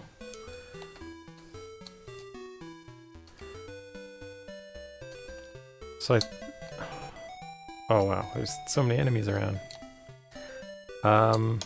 Let's head back to this floor and go to the shop.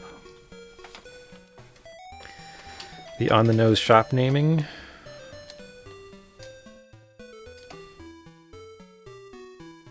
They are kind of abbreviated. But yeah, nobody's got brands, they just sort of advertise what they have. The tunnel's kind of neat. And every time I see it, I think of Crystallis.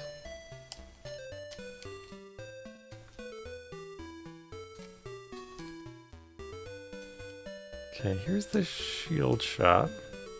Oh right, I can't walk up there.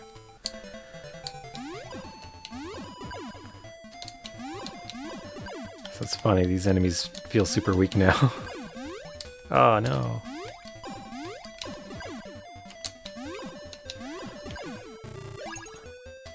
Have I ever played Times of Lore? No, I've not heard of that.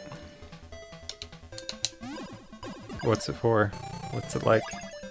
There we go, red potion. I like getting red potions. And the nice thing about red potions, items get more powerful every time you use them. You get experience with the items. So, let's see.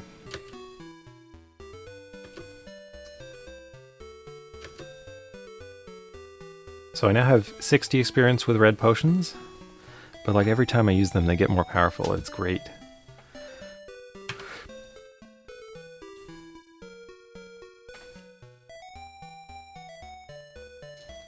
I don't think I've heard of Times of Lore.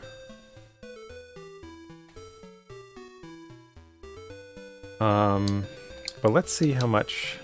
So keys now cost 200. I want to see how much. Leather armor is 500. No. Padded mail is 1,000.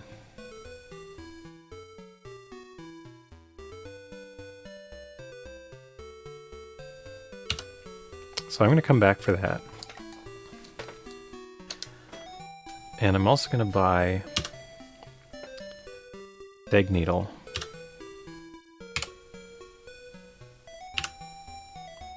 Oh, I have enough for both. So I'm going to skip over leather armor.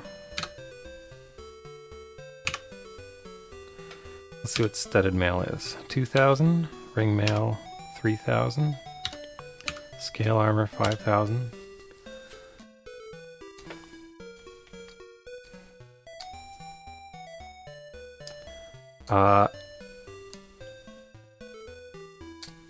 And I'm gonna go see the king now. I don't think I want to fight the goblins. I'm going to go see the king now, and see if I get stat points to level up with.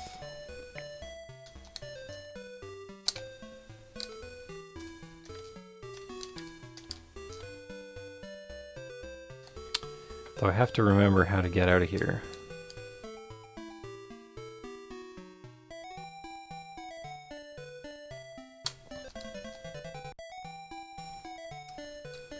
Oh, I've got to equip my new armor, right? Equip, magic Dig Needle. So we should actually try this Dig Needle out. So Dig Needle hits all enemies on the screen. It's not as strong as Needle overall, I think at equivalent level, but because it can attack multiple enemies at once, it's super good when there's a lot of enemies around.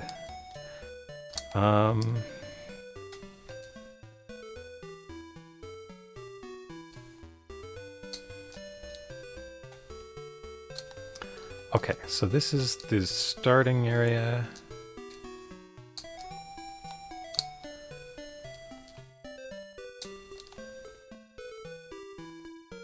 Now I remember how to... Except I can't go that way.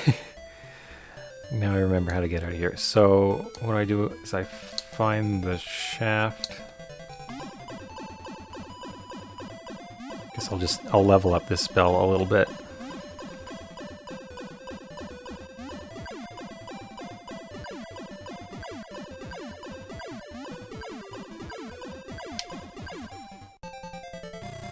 So I think at this point I shouldn't be wandering around without 300 gold in my pocket.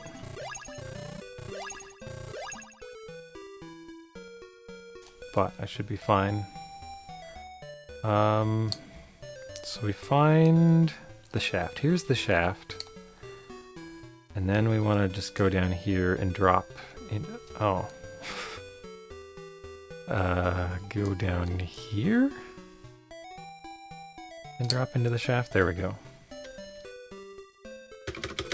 Oh, I missed it. So this is... You teleport from the bottom of the shaft to the top of the shaft. And that's actually how you get back to town. It's kind of hard to pinpoint that spot with the right input. There we go. But yeah, it makes me think of the opening to Crystallis when you exit the cryogenic machine or whatever it is that kept you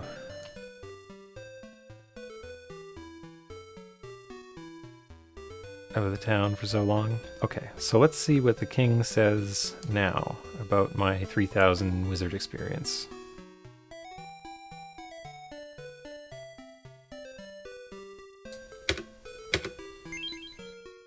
Wizard level initiate. And I got 2 CST. Okay, so I didn't lose a CST by going to the temple. So that is nice. So I can increase one of my stats. I like the effect that Charisma 50 has.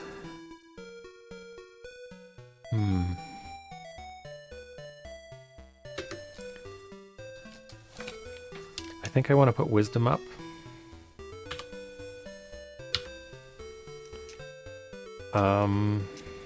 Dexterity's fine. Agility's really good. It only goes up in 5s.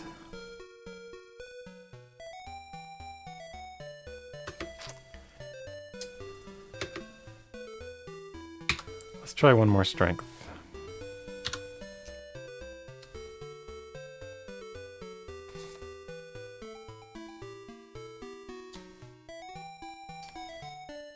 Then we'll head back down in the dungeon. We'll go back to level 2.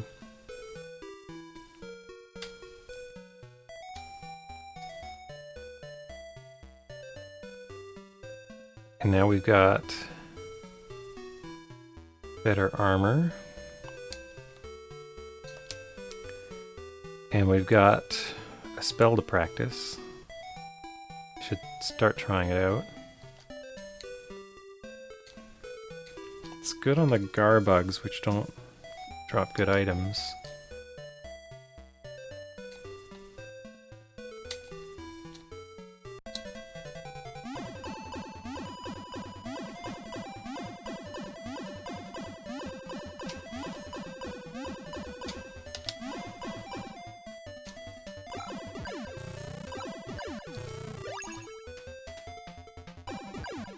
See if we... oh, not spectacles. Sometimes you get red potions from skeletons, which is nice, but a lot of them just drop spectacles. Am I already at the bottom?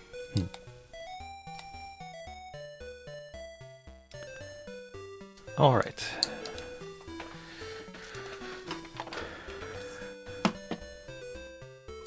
So here we are on level 2 of the cave. To make sure, Karma's at 0, Gold is at 162. So I just want to do a reset, just to see, maybe my shield graphic will come back. I had a glitch. So what was Times of Lore like? A Western counterpart to this game? The game I have played that was most like this was one called Zeliard, which, now that I've played this, it's clearly very inspired by. I should still have 162 gold. Karma's still at 0, okay. And my sprites are messed up again.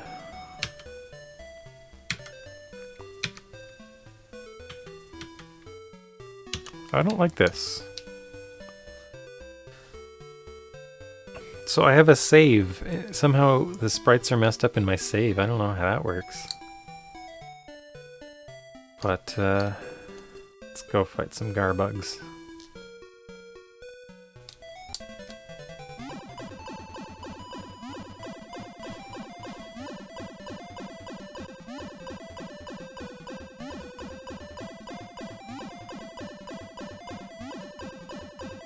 It's kind of a boring fight, but I'll gain magic experience, and then this spell will become a bit more powerful rather quickly.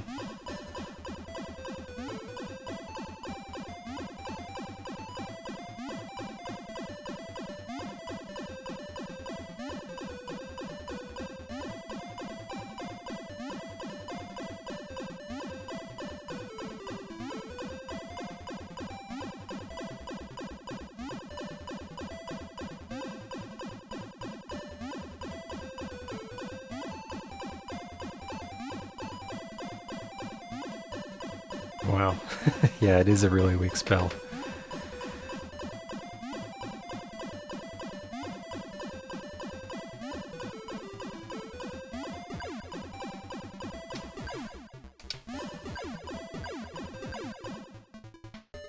I'll go finish that one off for the red chest. 202 damage. That was not worth it. Plus it's going to give me... Oh, they're just giving me food. Yeah, I didn't need that red chest, because this is not a creature that drops special items. But I thought I'd do it. Just to see. I think I need a bit of healing here.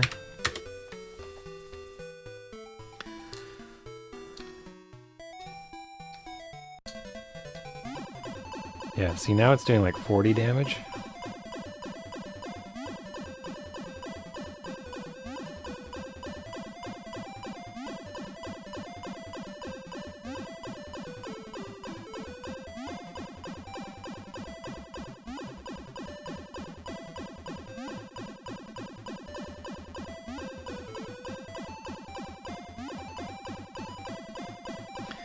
And then I'm going to start entering the castles, I think.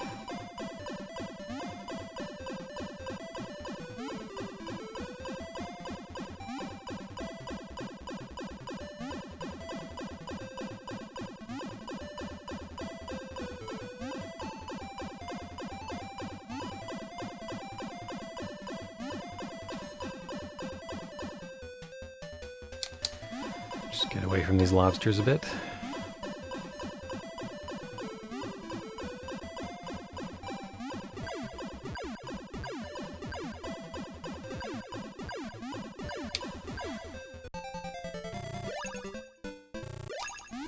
Nice thing about this spell is it doesn't destroy treasure chests.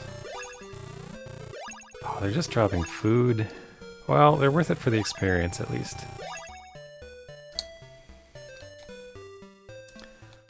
I'm curious, is my wizard experience still blue on this floor? No, maybe it's just always blue. I could have sworn my fighter experience was blue at some point, but...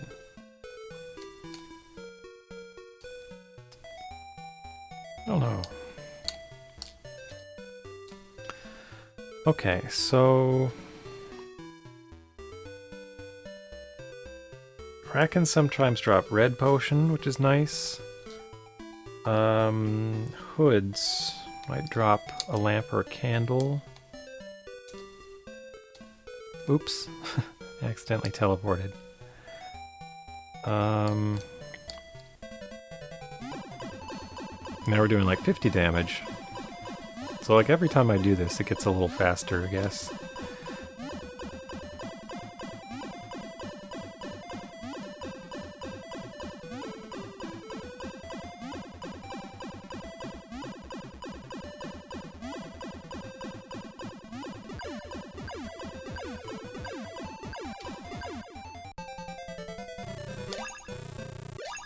These are nice. Bunch of gold for each. So I think I need 2,500 gold for the Deluge spell, which I think is kind of my next big purchase. Got a lot of keys, which is nice.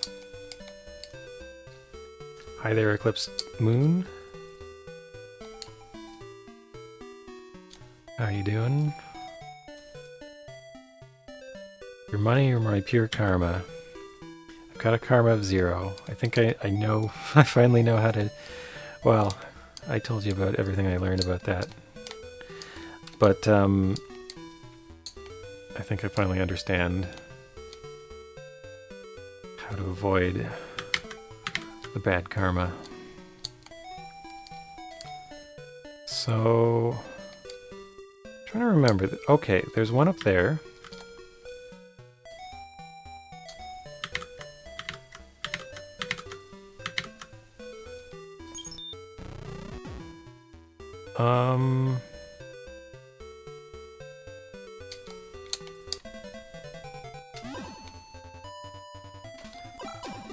Wow, he did a lot of damage. cut them down fast, but... Okay, these were the butterflies I was super worried about that I don't think incur karma penalty.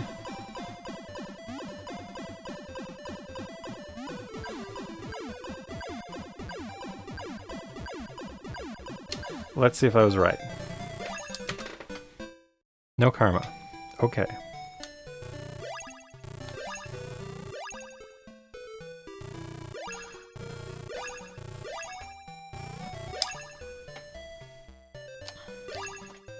Okay. So let's put on a lamp.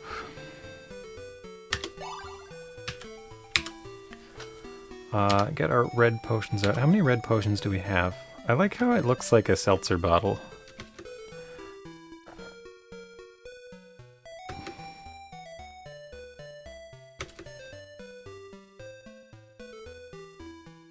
So I've got one spare red potion. I definitely need Maddox.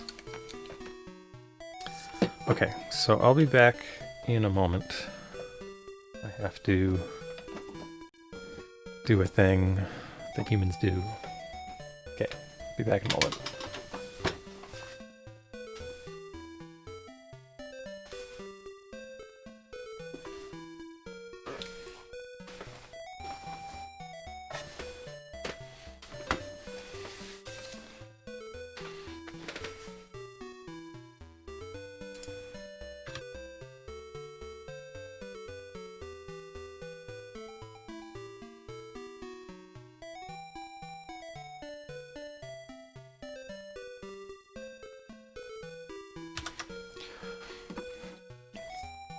Alright, I'm back.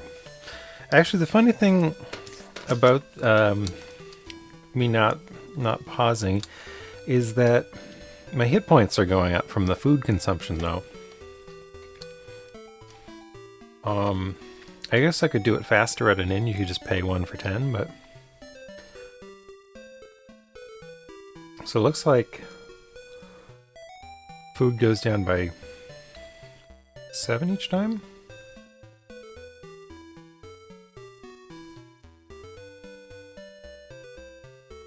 And my hit points go up by the same amount? Mm-hmm. So, it's sort of just like healing up anyway. Oh, I don't want to leave here because I need to use another lamp.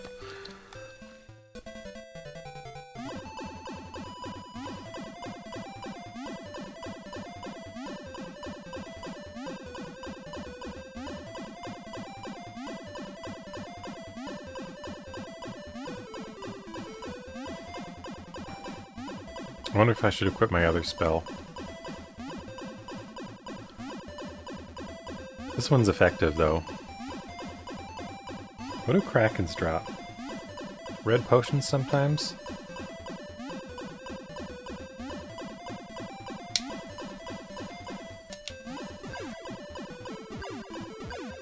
That's pretty ideal. The weaker they are when I go in for the kill, the better, I think.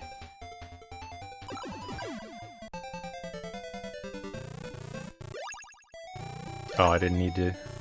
Well, I never know what I'm gonna get. So I'm gonna need to get out that way. Oh, I need to keep track of this. Okay, so this is the top tower.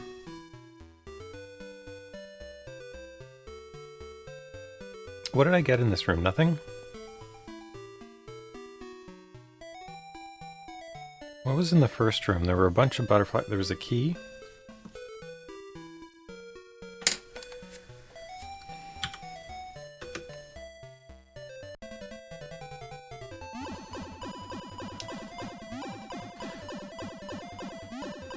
My needle spell, or my Dag needle spell, is really great on these enemies.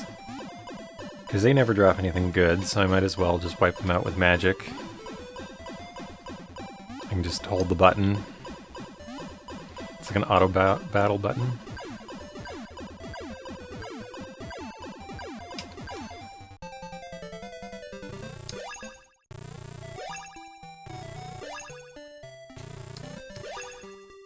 Okay, so I definitely have enough gold for... Actually, I probably need like 2,500 for Deluge.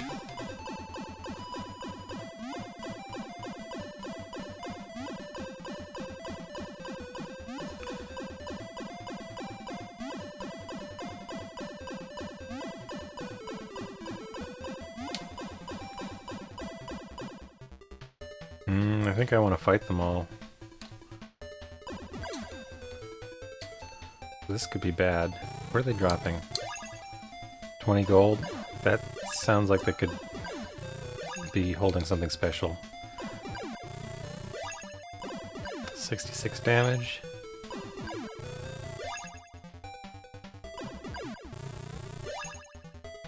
What do we get? A balance. Ah. Blah.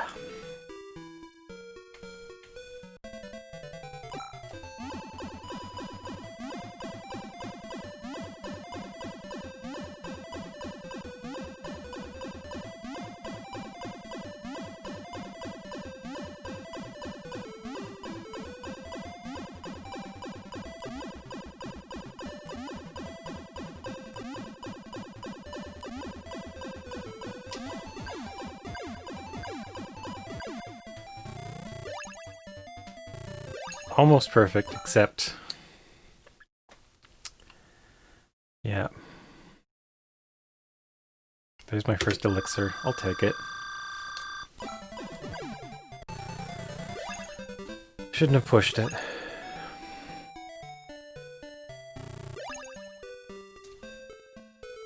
I could have used the red potion. Or I could have fought back like that.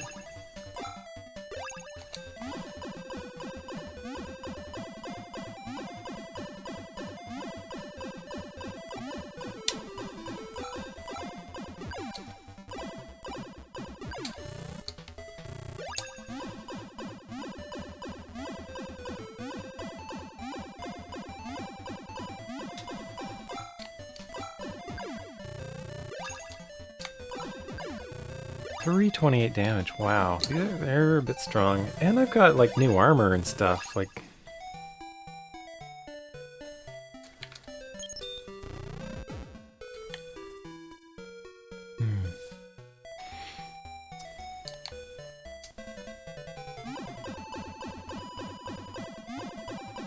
Okay, so this is nice. This is a red potion.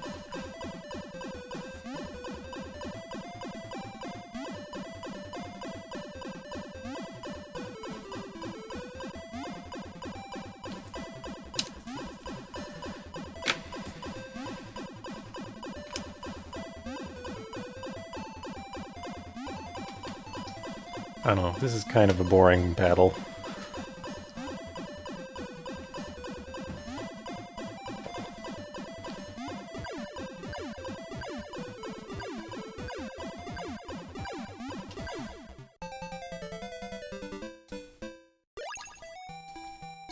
Wow, what a pattern. I don't think they even moved.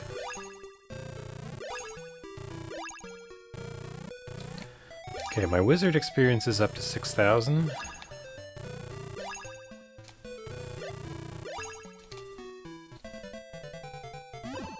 Oh, it's the scorpions and a mattock.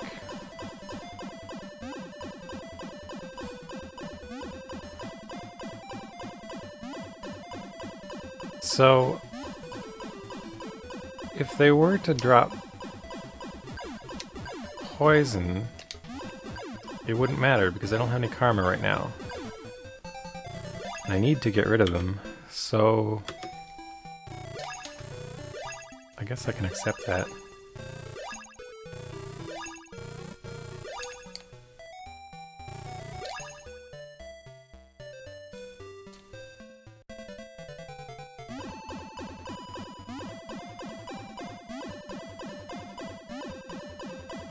That was a mattock, right?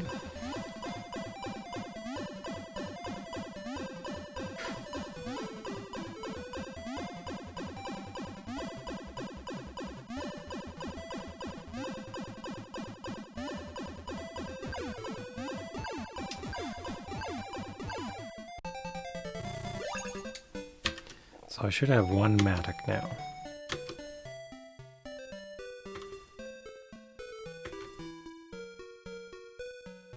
Yeah.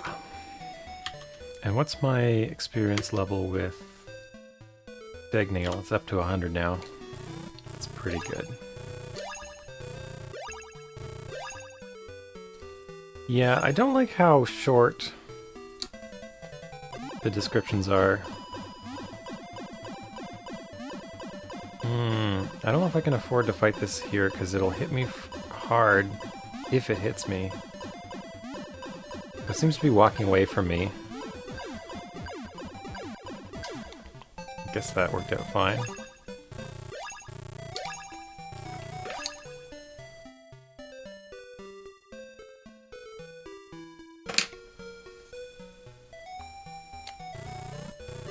You're trustworthy?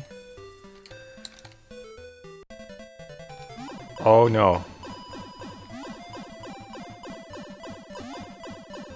1652. Wow. Wow, wow.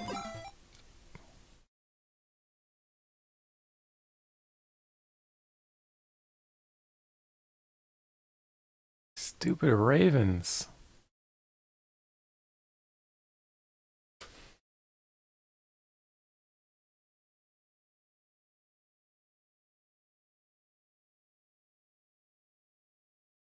I think I want to reload. Hi there, J-Rod. How's it going?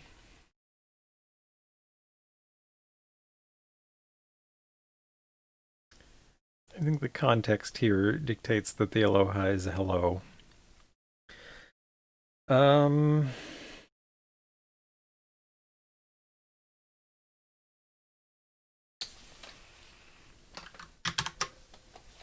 Let's reload.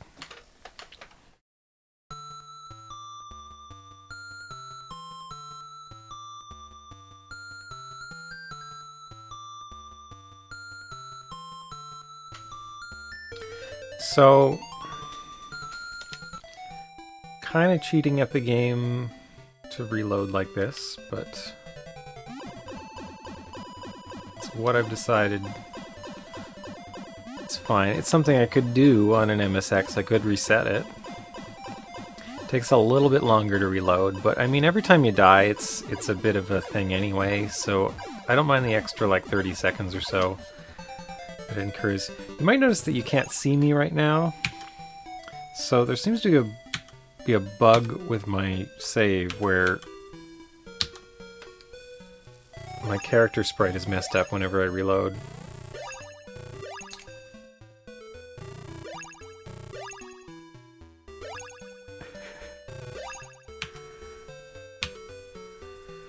I don't think I've ever actually seen anyone say aloha for goodbye. Except in, like, a movie about Hawaii.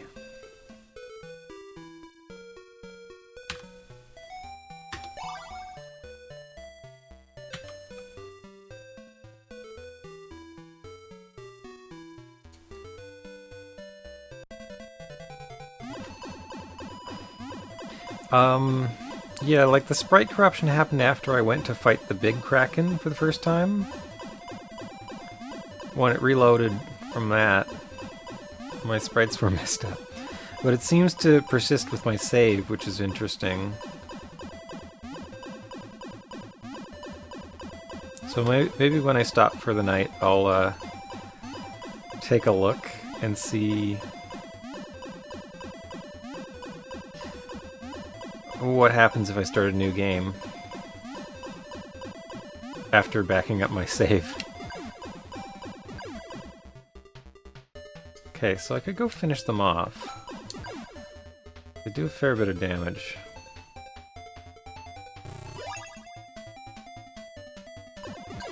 If they manage to get a hit in. Sometimes they don't.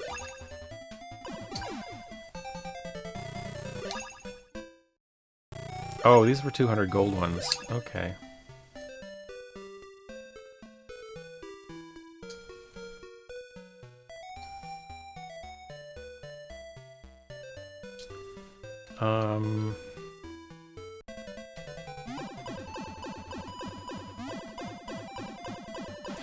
So I'm trying to remember what happened in here. I got a Matic. I got destroyed by some birds, so I'll try to avoid them.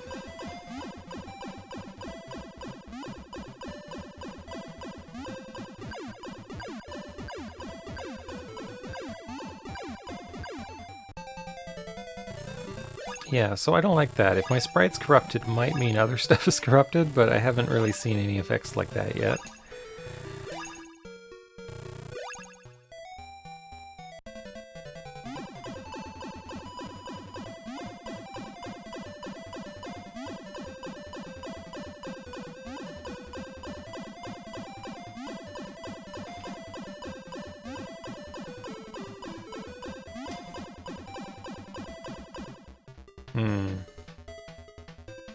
So probably none will survive if I attack again, but I think usually... Sometimes they drop a red potion, but... I think last time I got a balance from these ones. And a balance, all a balance does is open some chests in one step, which I don't think is particularly useful. Right, it's the hoods.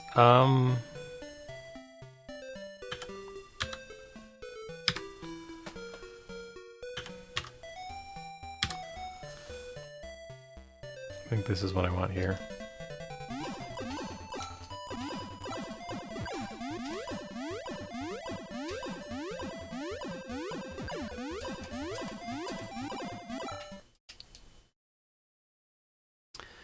Nope. Okay, so these are a bit tough.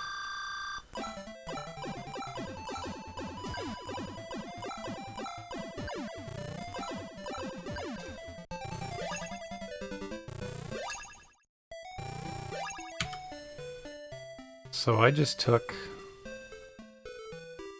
2,000 damage from them.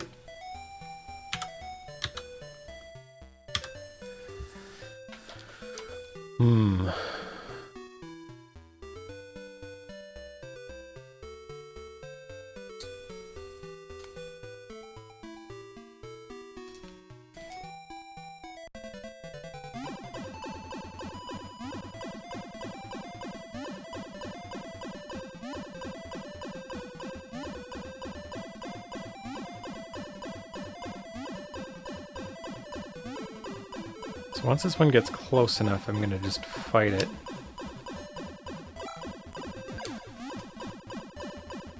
So that did about 400 damage to me.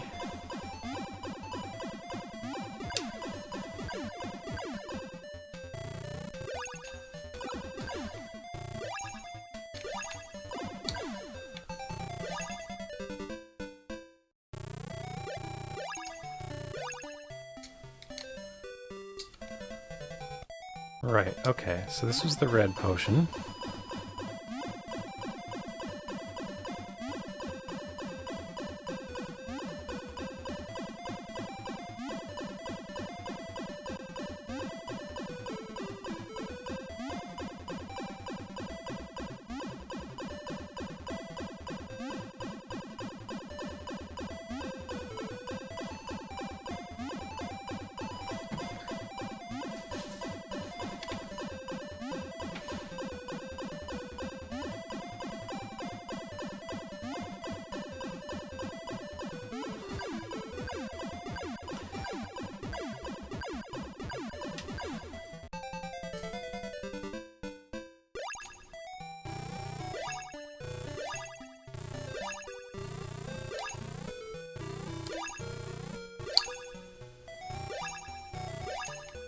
So, was up here the scorpions?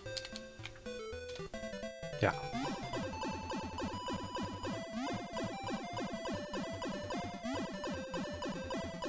I like how they form a good solid ring around the mattock.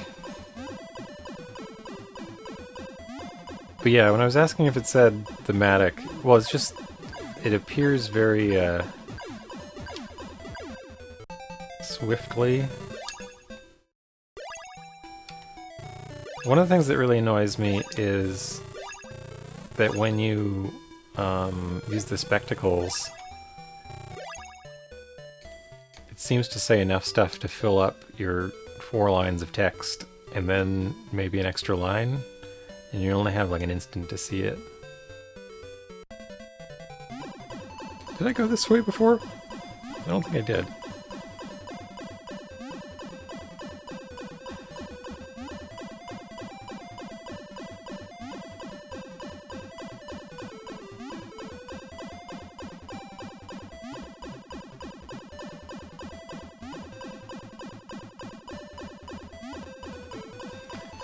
So these garbugs are slow. And I don't need to...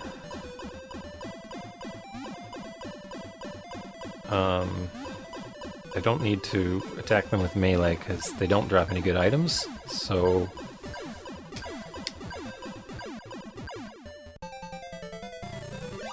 This thing is super effective on them.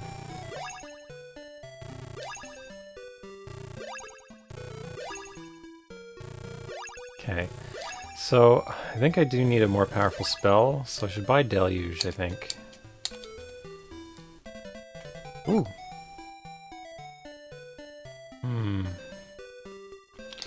I am feeling a little bit outclassed in this tower. So I might back out and come back and finish it after I've picked up some more experience or equipment or something.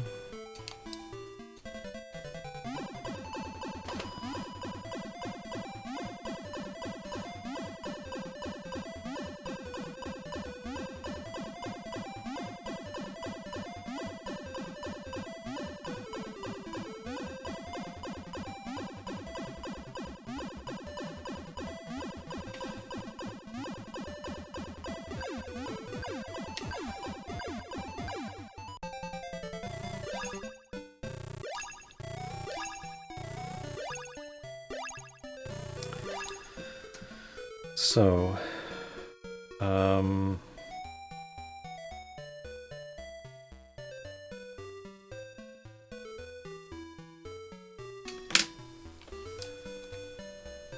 think the birds might have been in here.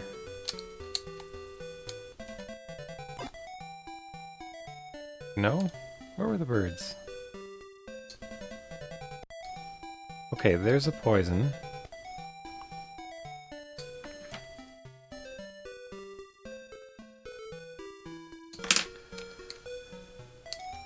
And a rod.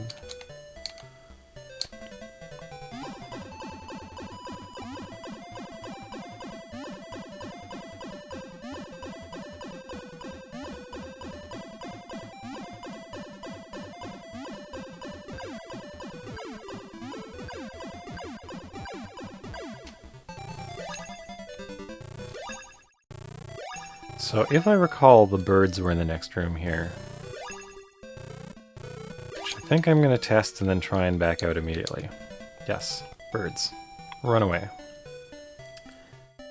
Since I don't want to take that poison, I'm not going to walk into the rest of this tower.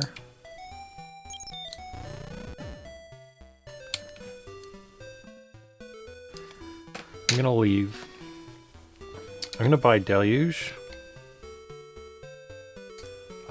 And I'm going to go back to floor 1. I am scared of those birds. They were doing over 1,000 damage each hit.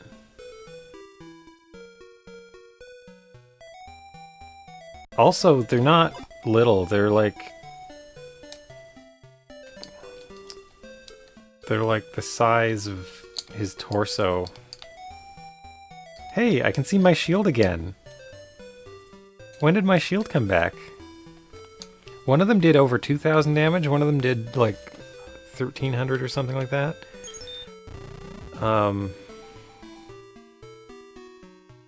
So yeah, I'm not too keen on fighting them. Okay, so I haven't seen to the left here.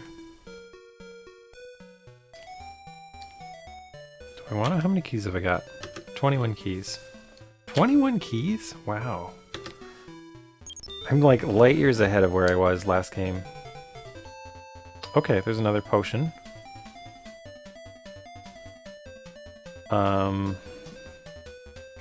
But I don't want to pick it up. So there's 2 poison here that I can pick up. There's... that was a demon ring. There's... what else is there? There was a mattock.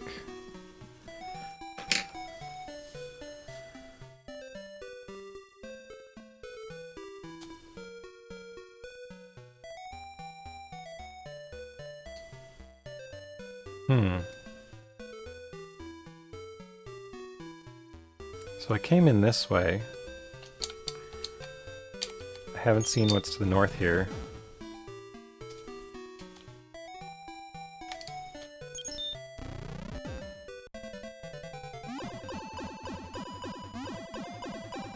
I think I can take these ravens out before they get to me. This is a big risk.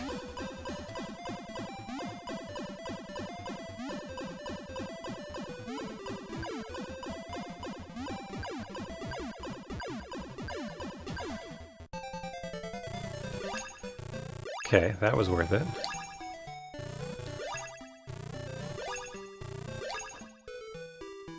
Now, I think I can go get some more... So that's another mattock.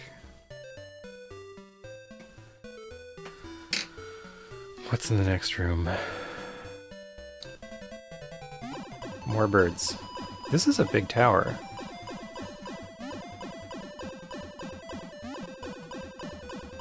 With far too many birds in it.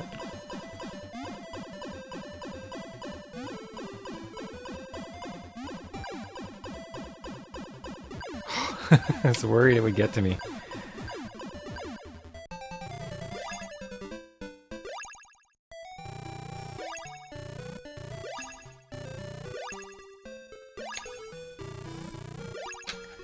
So that's another lamp.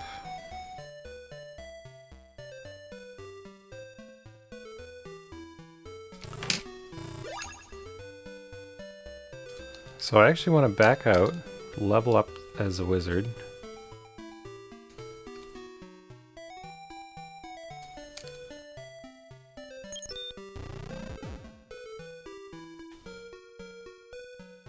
I must have been in this room before. So where am I now?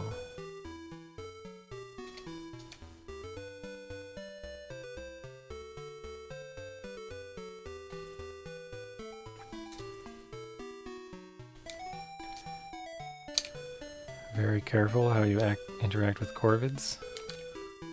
Do you think they're crows? That's the Sir Gawain. Every time I poke them, I take a bunch of damage.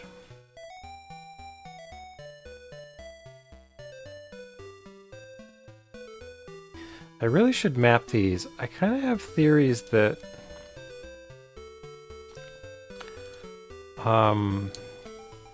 these map kind of like the Void Zone in Lizard.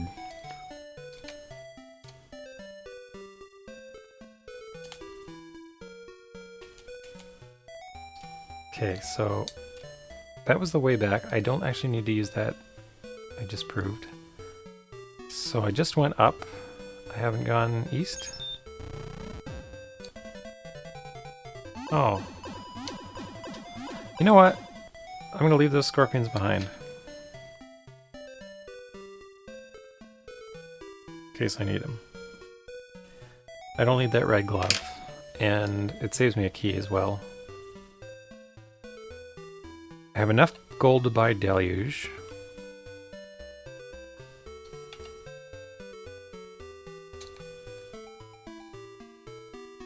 Corvus is Latin for raven? Oh!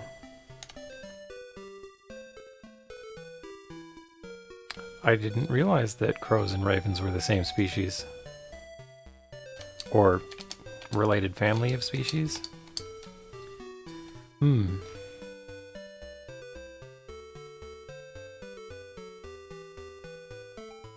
Genus, okay. Can't remember the whole series. Or class, kingdom, phyla, family, genus, species. I don't know. There's order in there, I think, as well.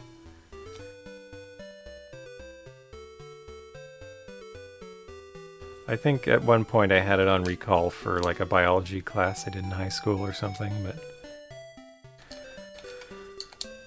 Okay. So we didn't clear out that tower, but we got some good stuff there. What Remains of Edith Finch? I really want to play that game. That's on my list.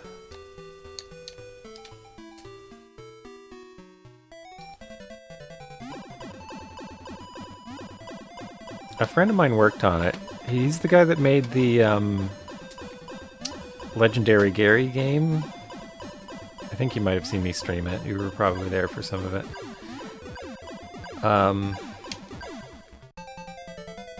But he worked on Edith Finch, and I was really curious about what it was like. And I saw Carrie Madonna playing some of it.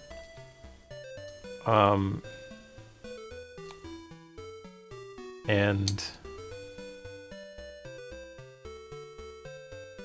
I didn't want to watch it because I'm going to play it, but also, I don't know, a thing that happened in like the brief bit that I saw of her watching it seemed quite poignant to me. So I feel like I'm going to find it a really neat experience when I finally get to it.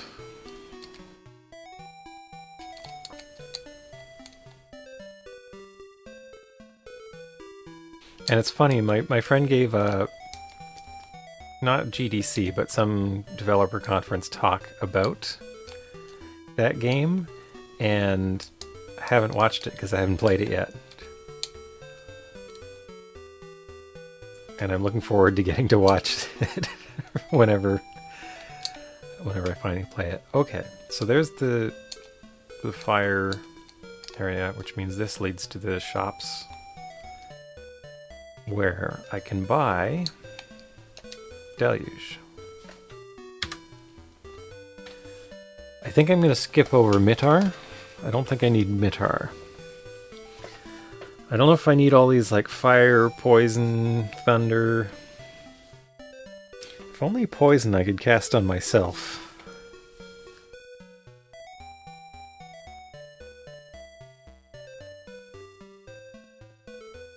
Well, I don't stream everything that I play either. I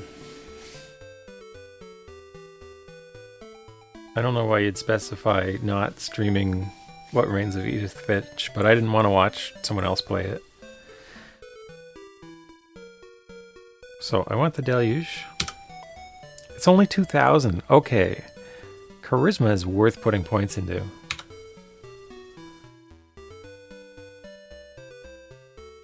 I wonder what tilt is. So how much does fire cost?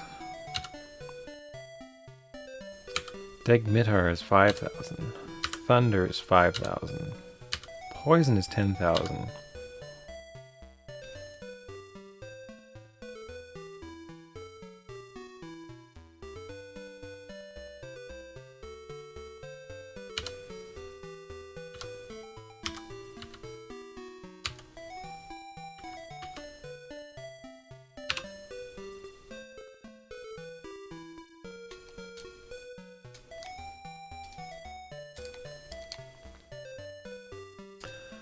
So,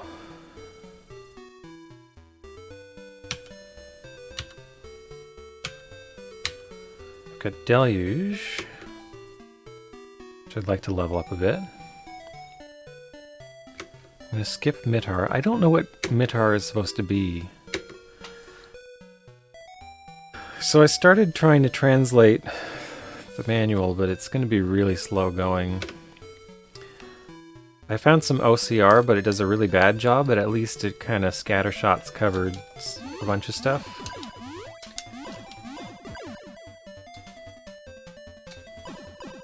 Can these guys even hurt me?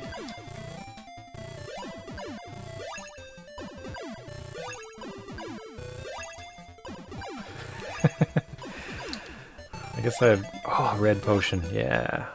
So That's always a good pickup. Red potions are great because they scale with your level and how many times you use them. I guess they don't scale with your level, they scale with your wisdom. What's the way up?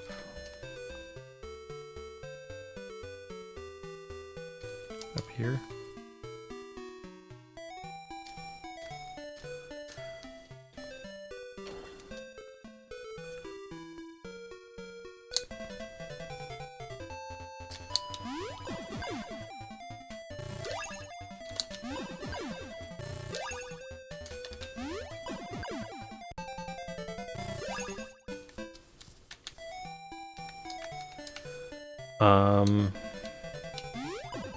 Right, I wanted to go back to the king and level up.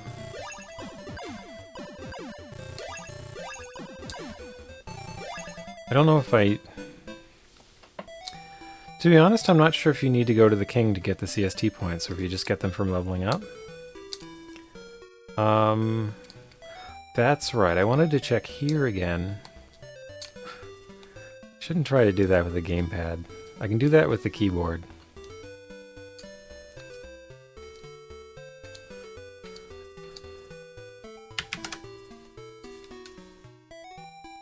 But I want to see if the next door is opened up. Or wait, no, I haven't leveled up yet. I have to go to the king first.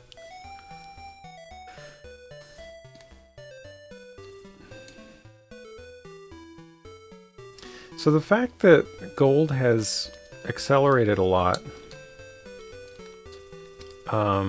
since the first dungeon. I kind of want to leave the snakes there just in case I get trapped below.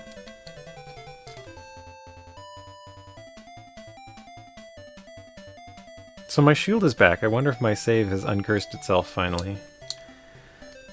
I remarked that the shield was back earlier, but I couldn't get it to reappear before.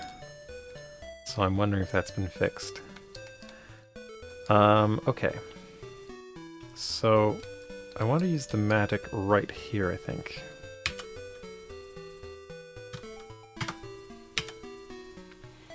Equip item, Matic is F.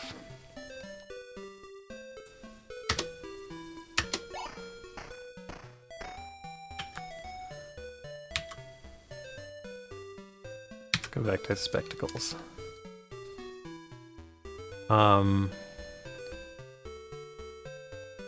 The anime? Oh, someone else mentioned the Stinko Man theme song, and yeah, I hear it too, since that was mentioned. Oh, I thought... That's funny! So falling down the shaft from the top skips over the second... Here, let's take out these skeletons since they're probably super weak to me now. How much damage was that? 20? Pitiful skeletons. I can stand next to them and they won't hit me very much, I think. Like I could just... Yeah. Spectacles. Yeah, I think it was Brigand that mentioned it. It sounded like the Stinko Man theme, and I hear it too now that it's been mentioned.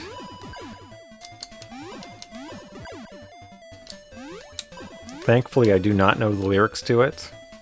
Please do not post them in chat.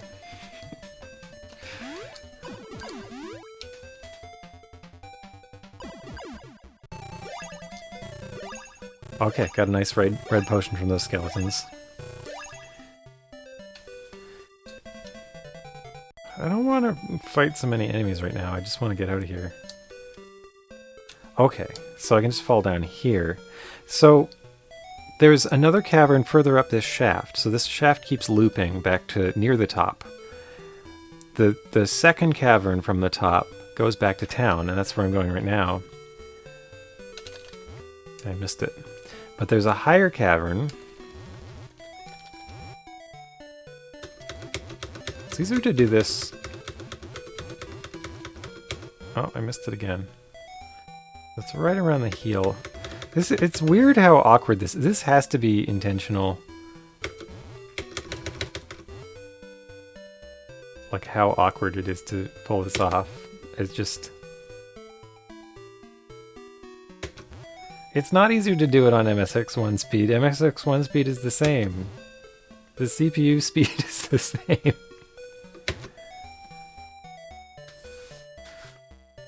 I have tested this. I'm on OpenMSX. It is in MSX2 mode, but it's in the default mode, which is an MSX2 Plus. But Eclipse Moon says there's some configuration that boosts the speed. I've tested them after that was said, but I couldn't duplicate. Everything was the same speed for me in MSX1 mode. Okay, I'm now a Trickster Wizard.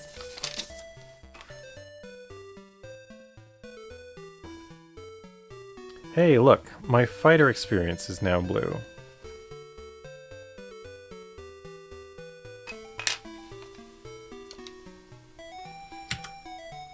And I got some CST. Maybe you just don't get CST for the first level up. So what stats do I want to raise?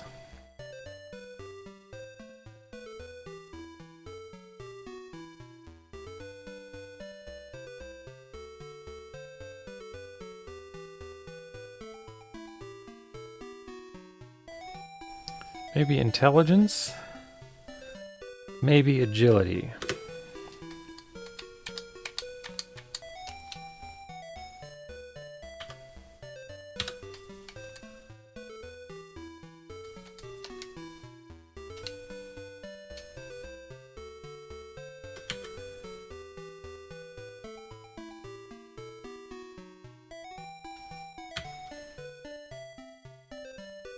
So my max hit points is like 10,000 now.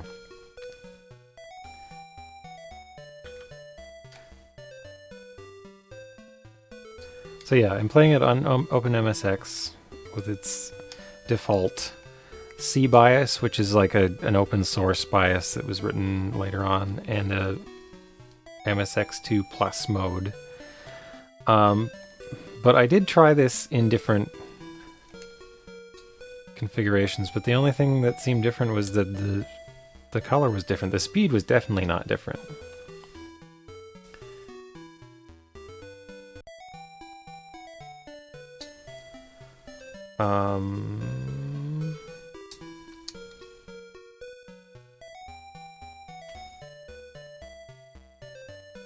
But also, like Dragon Slayer 4, the MSX2 version of this came out before the MSX1 version.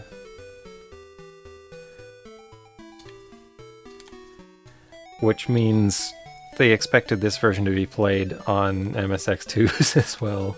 But the thing is, an MSX2 is literally the same CPU speed. So I don't know how it could be faster. PAL versus NTSC could do it, but I don't know. But I haven't been able to duplicate what Eclipse Moon said. I believe Eclipse Moon experienced this with some configuration of the emulator, but I don't know how to duplicate it.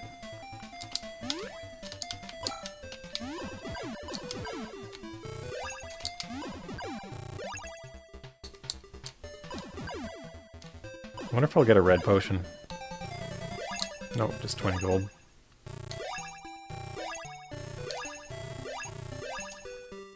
MSX2 Plus could be faster, but they had to be, like, they didn't run that way by default. It was kind of like the Atari ST in that respect, or the later ones. I think they would run in compatibility mode by default. And the software would have to specifically request that the software run faster. Or that the hardware run faster, I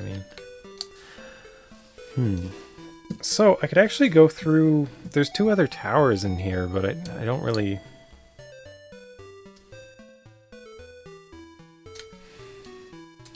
need to bother with them, unless I want to...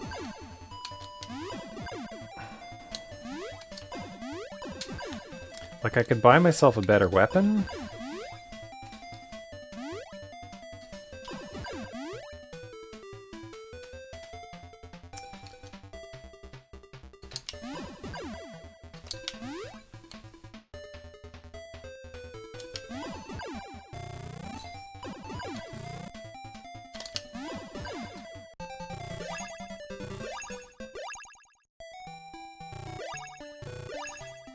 Chess Master.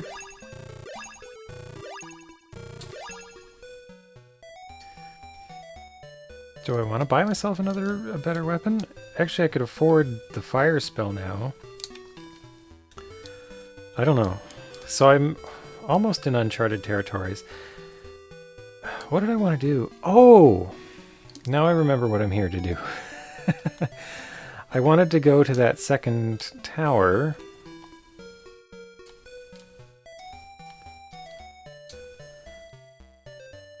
So what do I have in my notes? The mid tower, I don't think I got through.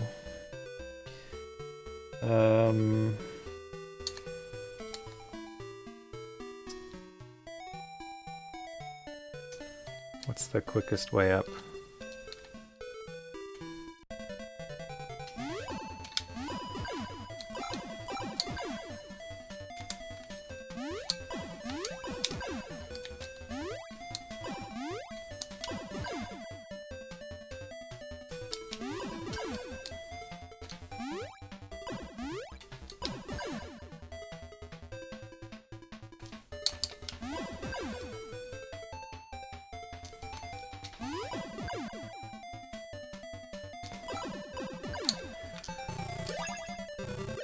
Goblins. Goblins drop candles.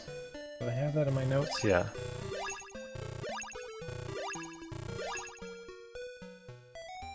Slower speed with Phillips configurations.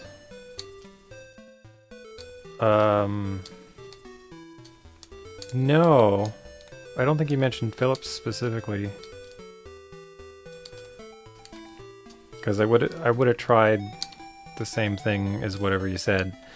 But I couldn't use the Open MSX boosted by whatever.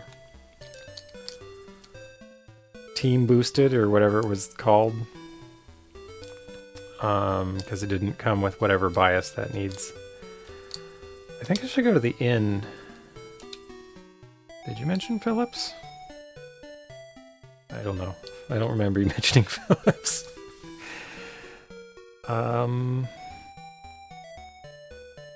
I was thinking of buying a better shield.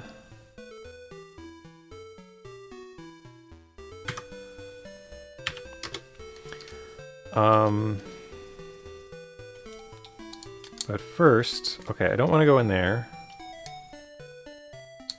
I want to go in here. So we use the keyboard for this jump. Because I can't reliably do... I can sometimes do it with the gamepad, but... Okay, so this door is still closed.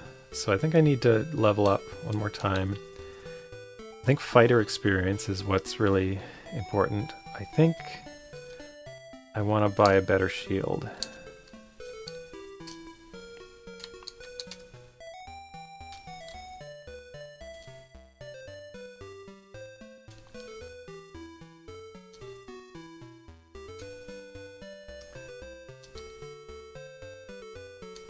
Oh, I could have gone to that shield shop, but there's another one down here.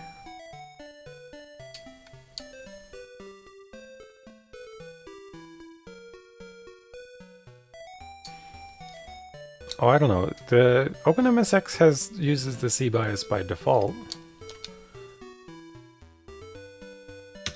Okay. Oh!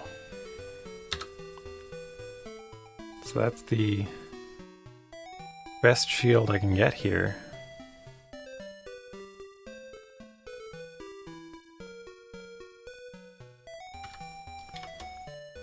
That seems to imply... Hang on. So this goes up to full plate, A, B, C, D, E, F, G, H, I, J, K. I just want to compare what they're selling versus what's available. So it goes up to full plate. I guess everything down there can't be bought.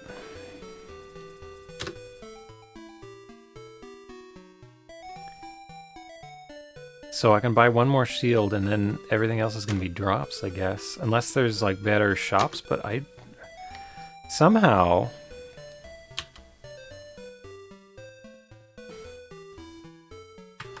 So how high does the weapon shop go? It goes up A, B, C, D, E, F, G, H, I, J. So it stops at halberd.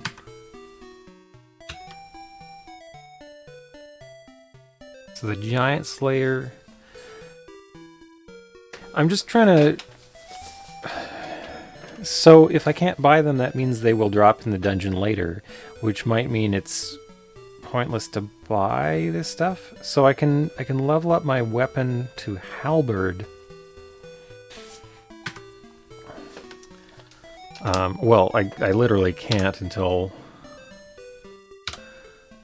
probably another few dungeon floors, because that's too much gold, but I'm just trying to get a sense of whether I should buy this now, or I guess I should. Maybe it'll help against those ravens.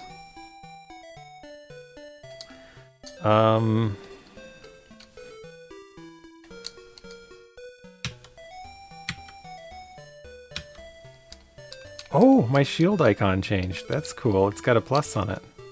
I like that. So you get new art every time you buy a new shield.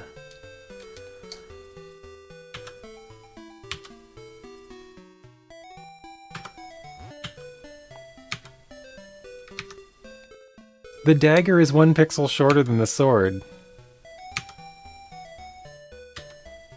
Or 2 pixels shorter. The short sword is longer than the I like that. That's neat.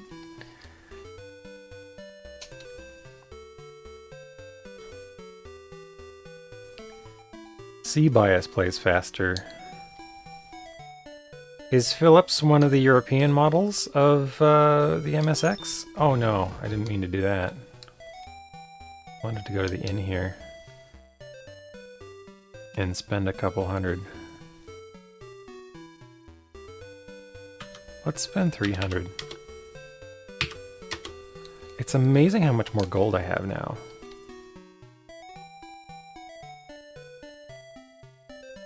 A+, this has been approved by Nintendo. Snaps your finger and points at what? What are you pointing at?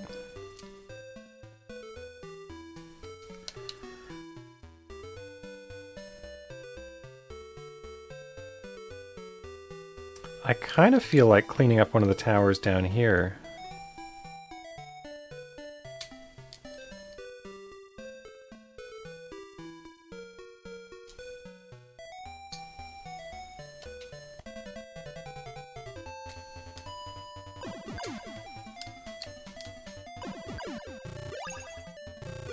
Since I can just get a bunch of fighter experience, and maybe I can level up as a fighter. My karma's still at 0, right? I could sell this extra needle spell.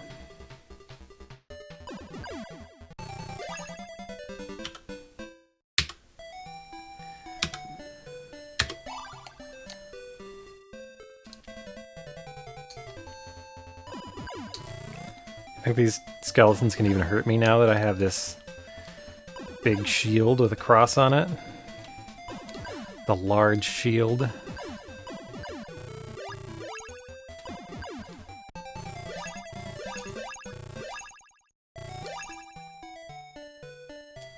You pointed at my face. What's that on my face to point at?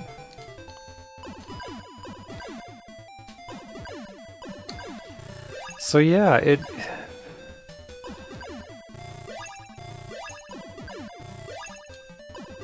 Look, I think even the it costing gold to reload thing is not...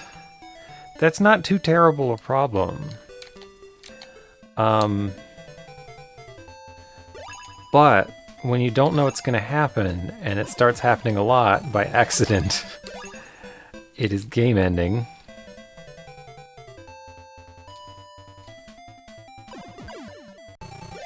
Yeah, I know MSX was big in like Russia and Europe in a way that it just like never came to North America for the most part. I think it might have been slightly available here, but not, largely not.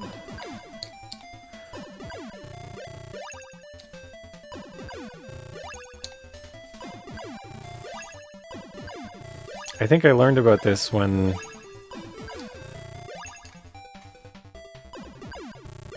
I saw someone playing like German MSX games, and I was like, I thought it was a Japanese thing, and it turned out to be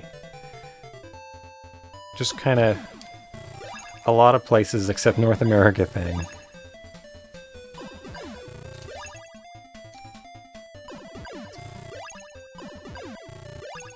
See, these are good experience.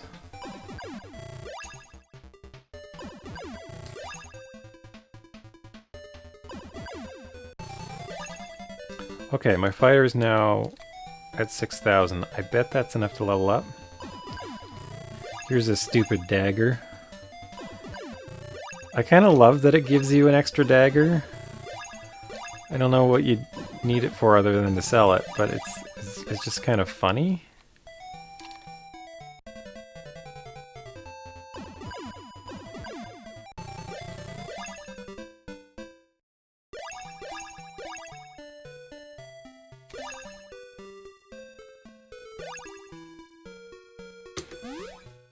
Oh, that's not what I wanted to do.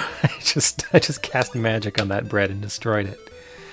I made it waterlogged and it disintegrated.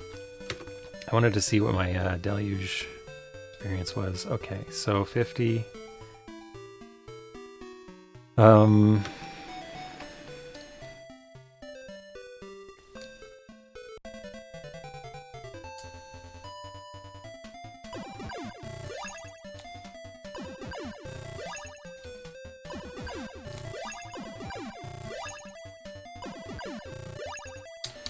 But the funny thing is I don't think I ever saw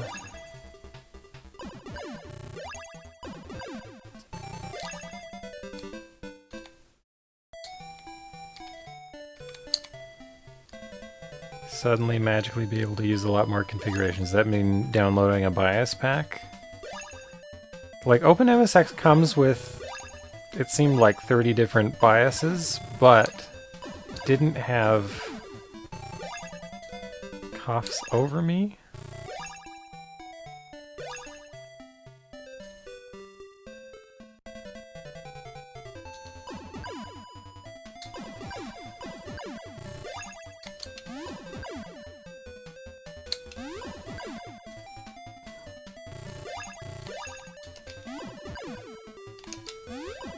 I don't know what that means, but maybe it means yes.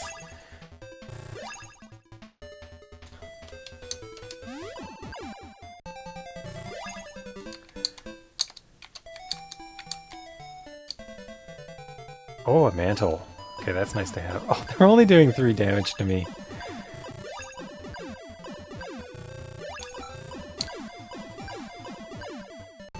Doing illegal things. Oh, a pendant. Oh, that's good to have. I don't think downloading biases is illegal. Uploading them might be.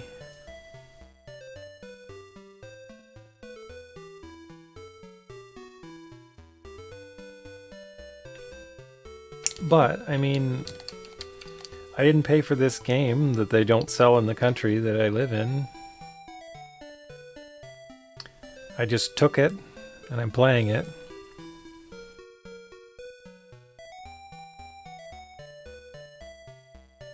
So I don't know. That's the baseline that I'm coming from here.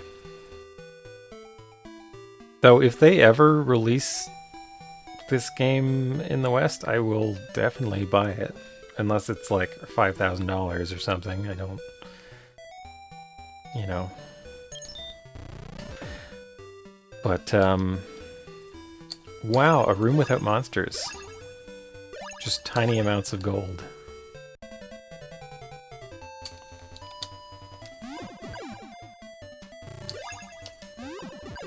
We're selling this on Steam for $5,000 now. That would be funny. It's funny. So we have GOG here. In Japan, there's a kind of an emulator / store platform called Egg. EGG.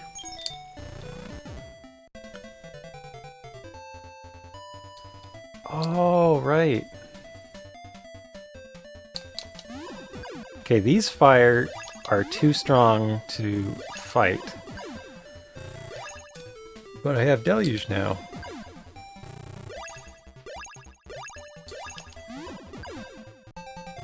Which fire is weak against. So that's nice. Another demon ring and a mantle.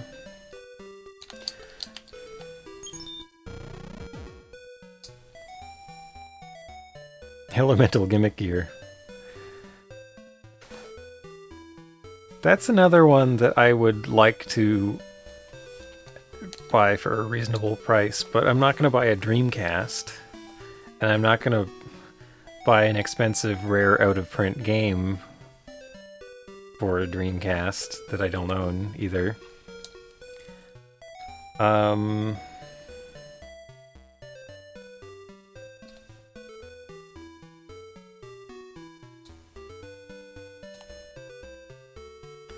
So I kind of need to make notes of what I've cleared out.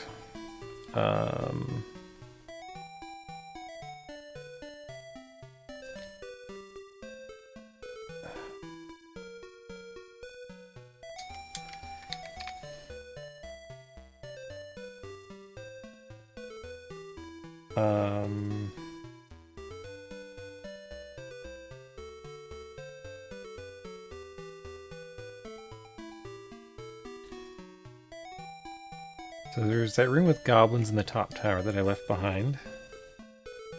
They just have a small shield. I could actually go clear them out, but I don't know if I want to spend the lamp, except I'll probably get a lamp in the process. I don't know. Hey, come back.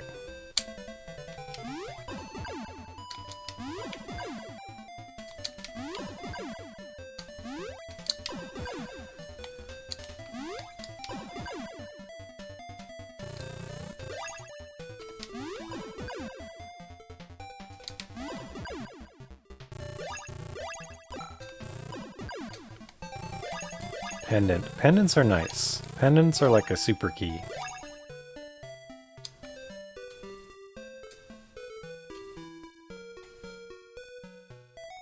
But what did I want? I wanted to go back to the king.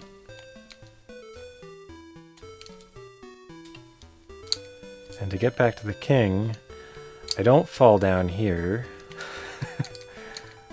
Fall down the other way. But I love in this game how the Matic, it's a super expensive and rare item. It completely destroys any block you want forever. That's really amazing.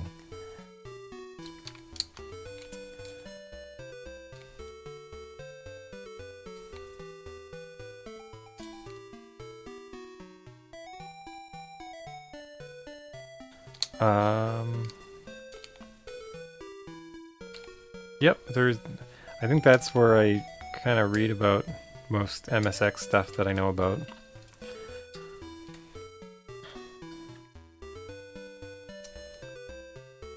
Okay, so, right. I'm starting to realize what's so confusing about this dungeon. It's like some stuff is only available from the left side. Like, you can know that there's a shaft there, but you have to get at it from up here.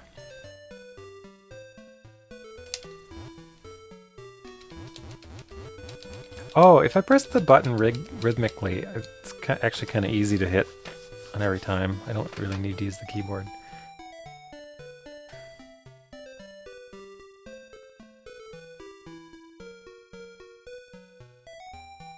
But yeah, I know there's like sharp, Panasonic, Philips, I think they all made MSX consoles. I don't know how to make a spreadsheet. Do they not have one?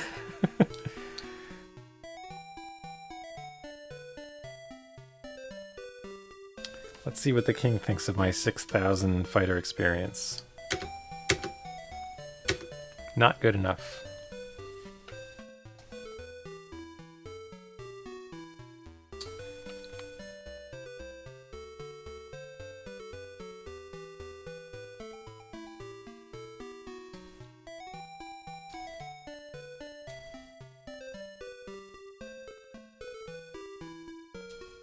I know Wikipedia has a spreadsheet with some stats, but I don't think it's like model by model. I think it's just like kind of categories.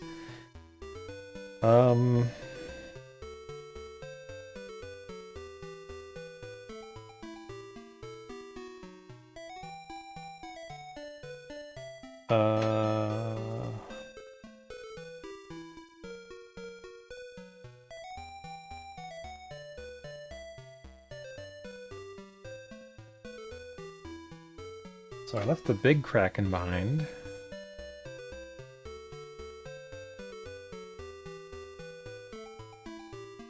The lower castle's wiped out.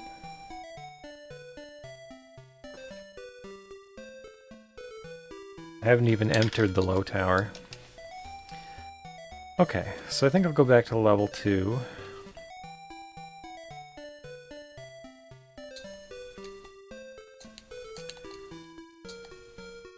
And I'll keep checking out the temple. So it's safer to get fighting experience on level 1.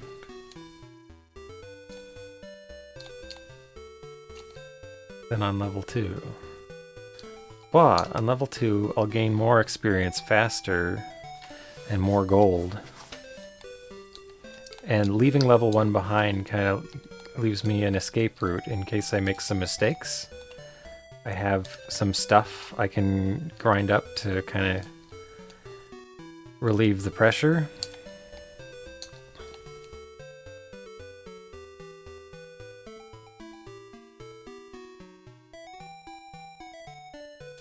So there's a temple, but I think there's another temple on this floor.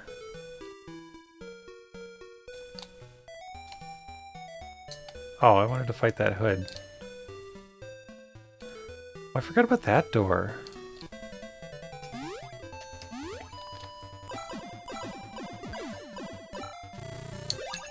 How much damage are they doing? 21?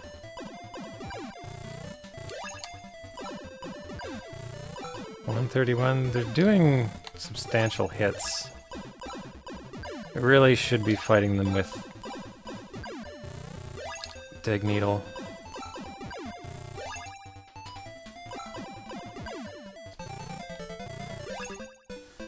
You found the lizard speedrun?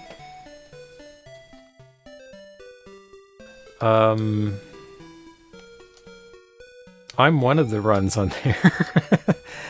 I haven't seen Brigand on there, but yeah, it's been heavily optimized, I'd say. Though it'd be cool to have a new runner, especially if they found something new. Do not fight the butterflies. Okay, so here's a temple I can just go to whenever I want. So I do not need to unlock that one temple. Now, okay, so I cleared out most of the top tower, except for the birds.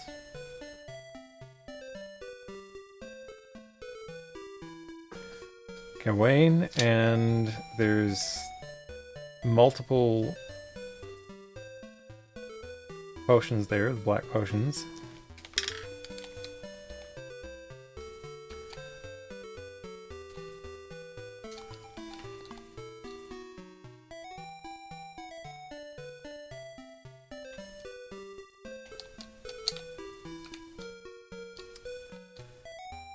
Okay, so Deluge is good on the hood, but it's bad against What do I get? A lamp. Lamp's nice. It's useless against Garbug. Oh, I keep teleporting by accident.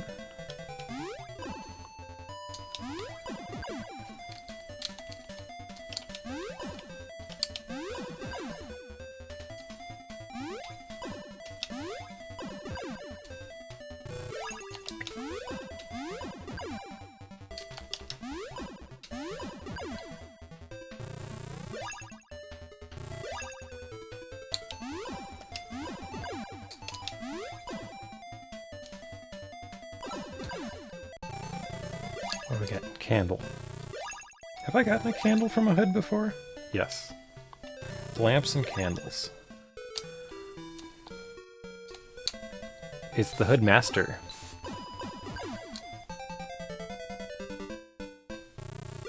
Black Onyx. I still haven't tried that and seen what it does, but... Oh wait, I can't attack them with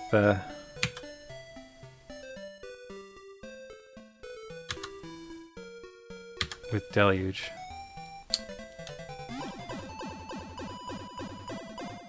But this one's very effective against a cluster of 9 enemies. I like how there's like 9 lines. So that's kind of the max number of enemies, I guess.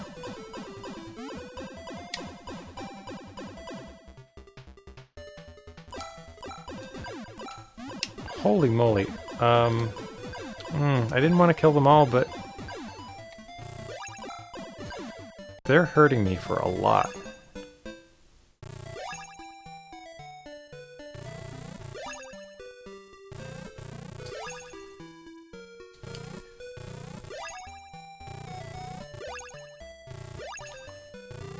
Though I would say the lizard speedrun category of getting a lot of coins, that one is underexplored.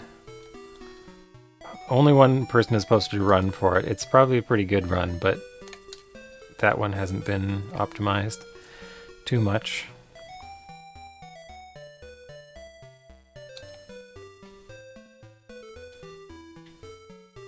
You're quoting me as saying a lot. I don't know what exact words I just used a moment ago.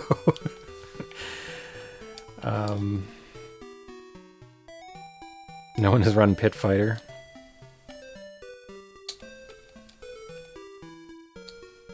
Oh, well...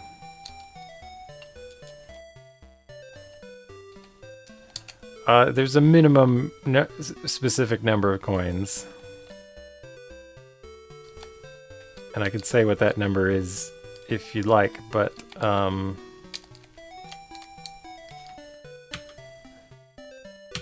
I consider it a spoiler to reveal anything about the function of coins in Lizard. So I tend not to say it in places like this public stream that I'm probably recording for posterity unless I dead end my game again.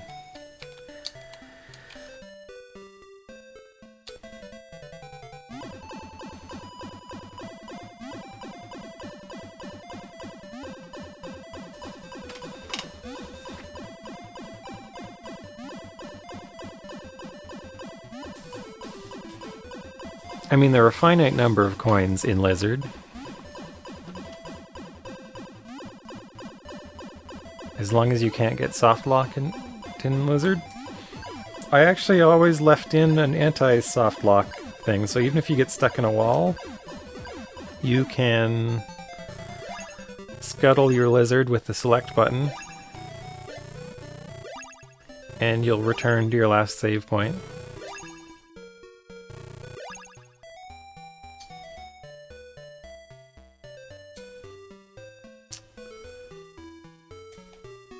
So I'm having a hard time finding the place I'm trying to go. At the same time, I'm trying to find an inn. There's one. But how do I get there? Maybe if I go up here? Food.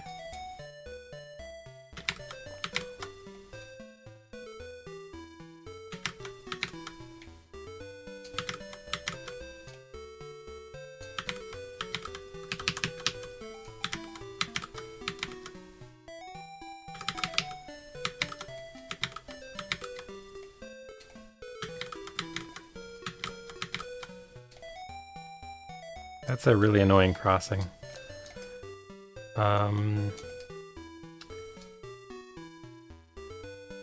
Okay. It's a weapon shop.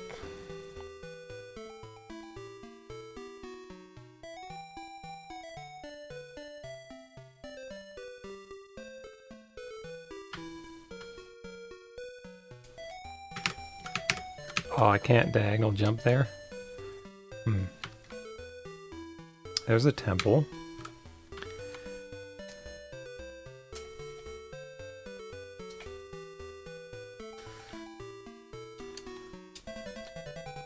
There's a garbug I can hunt down. I have not gained any karma yet. The thing is, like, once you've... The problem was at the end of my last playthrough, I thought I was randomly getting karma when reloading the game. And then after reviewing the badly translated manual, I found a partially completed line that sort of explained it. There was actually like missing letters in the line, but it was basically saying if you don't have enough, you get a gold penalty when you reload. It didn't say this explicitly, but it sort of said it.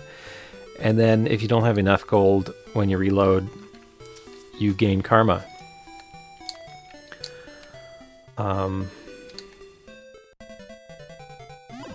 I think it just teleported on me here. Or...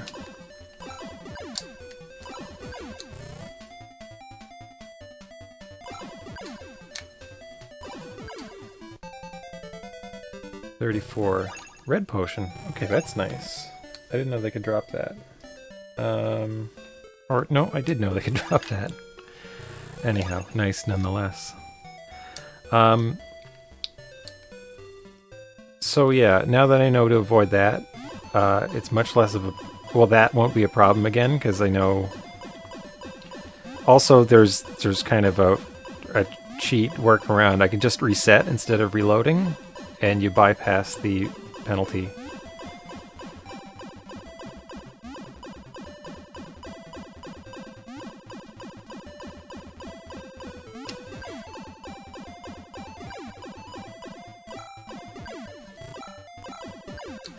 How much damage am I going to take here?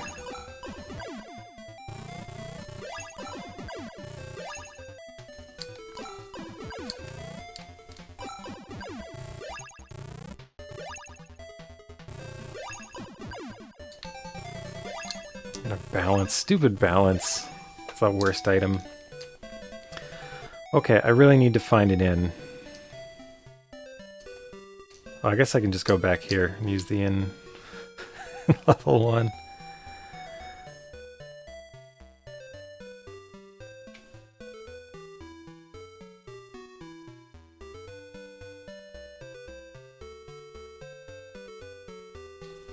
And the healer shop is like the desperate version of the inn. Actually, hang on, let me see how much it costs.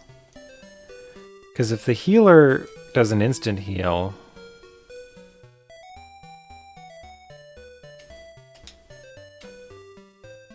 $920. So that's healing... It would... So for 9,200, what can I get?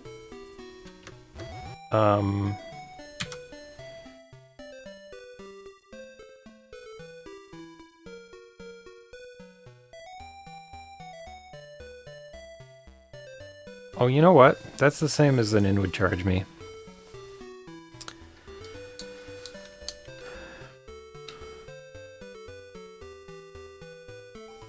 I think I will pay.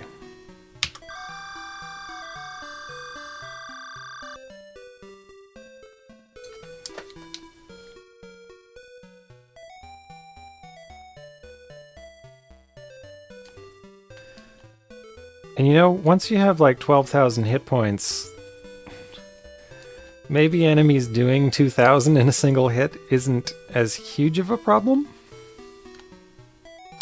Like, maybe part of my problem was I just wasn't healing up enough. Oh, these stupid butterflies. So these butterflies are one of those karma-causing enemies.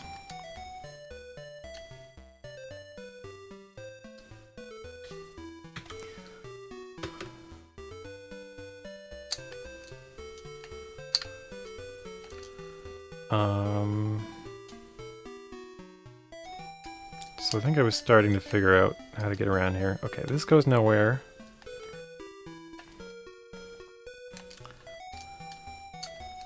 That goes to food and a butterfly. Can I walk around it? Right, I can climb this. Or I can go around the other. Oh, here we are. Okay, I wanted to find a tower. Oh no, it's the ravens.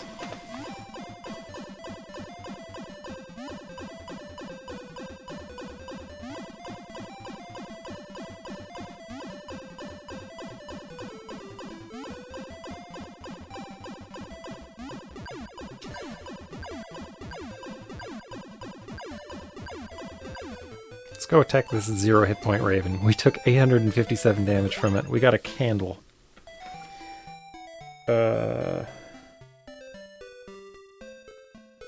Oh, I've actually defeated a few ravens. They haven't given anything good.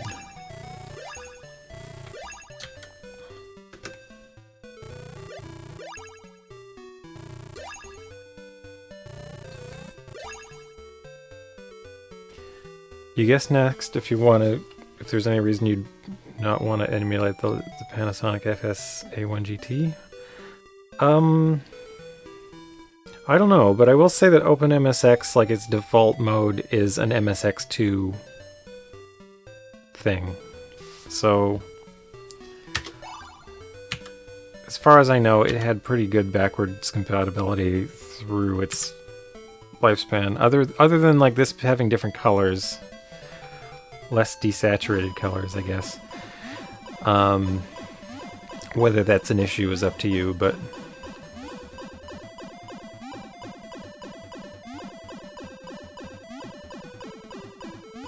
wow, suddenly these things doing like 200 points of damage is not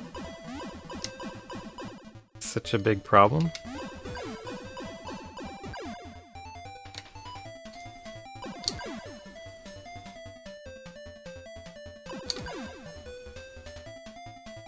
Also, they're not even hitting me, but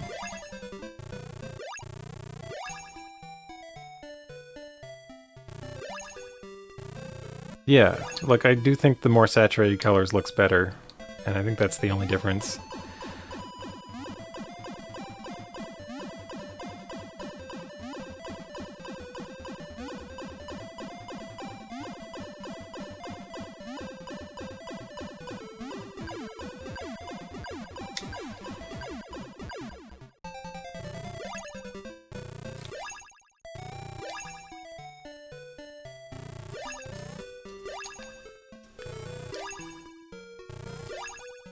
So I think in the next room is a key.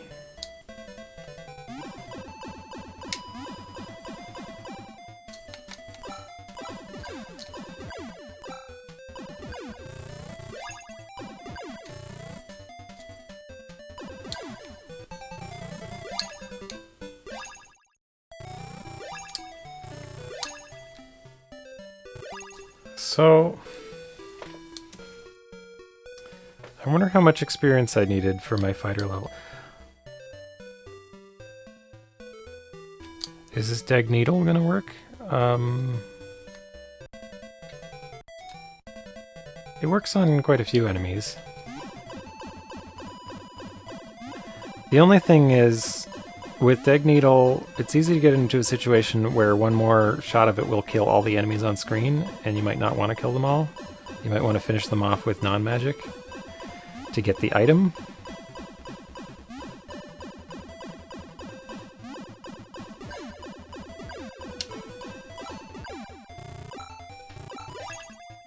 They're doing a lot of damage.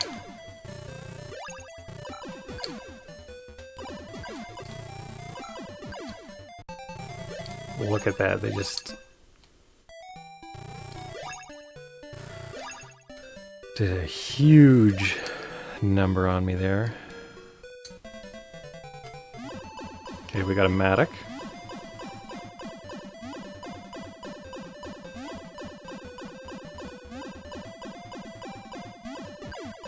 Is Dag Needle doing all this damage? Yeah. So The deg, I think, means that it attacks everything on screen at once. So it's not as powerful per single hit, but it can do up to 9 hits at once. What did I get there? Matic.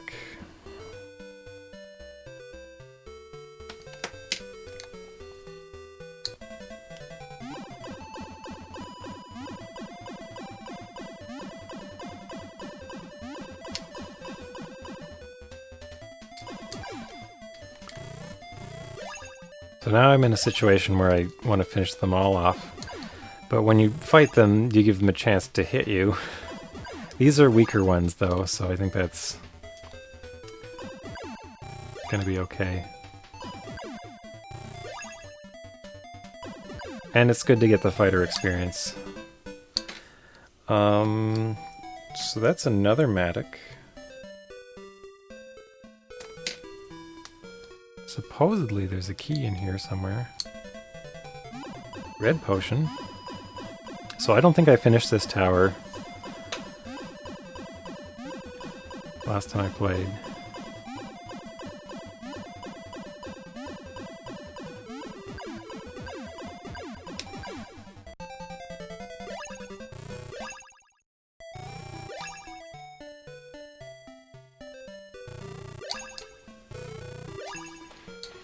So let's check out the stats here. Short swords at 151. Oh, I didn't sell my dagger or needle. Dag needle's at 107. I think they max at 255, but I'm not sure.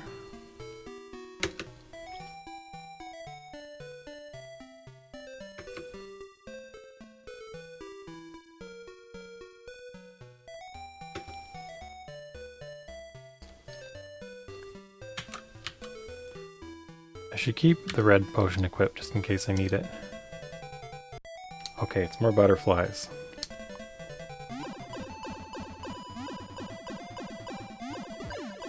Now I've been worried about the butterflies because... Oh, didn't get karma from those ones. So, I don't think I get karma from any of the butterflies. I'm gonna equip Deluge and take it with that. I don't think any of the butterflies inside towers incur any karma penalties.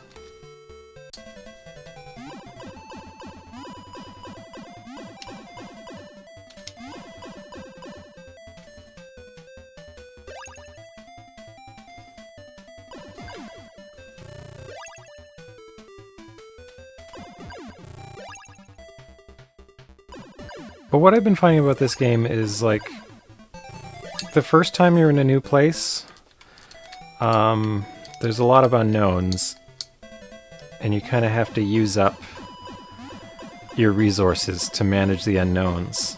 Once you know where a bunch of stuff that you want is, and what you don't want, like what you want, what you don't want, which enemies are strongest, which are weakest, you can have a plan of attack, and you can do it so much more efficiently.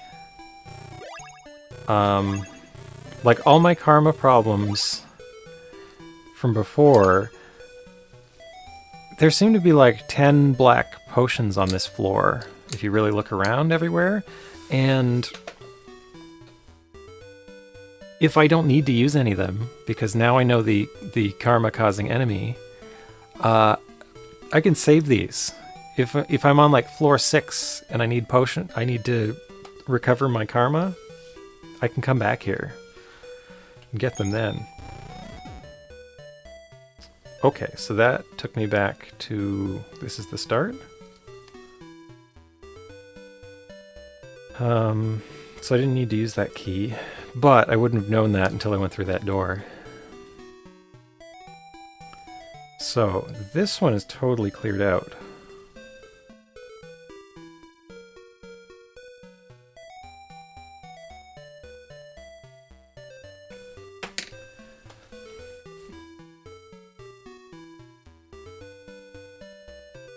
So I want to see if 9,000 is good enough for the next fighter level. 6,000 wasn't.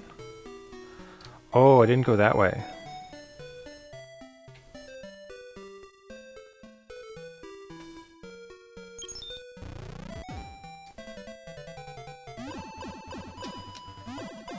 Okay, so that's... You know what? I don't want to... Okay, so it's got a...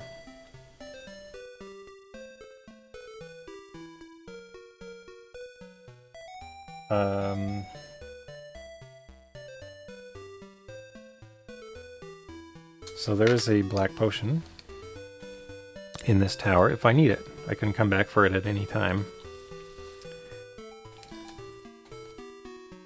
So the weird thing is, like, at the point where I was throwing in the towel, I had like 30 karma or something.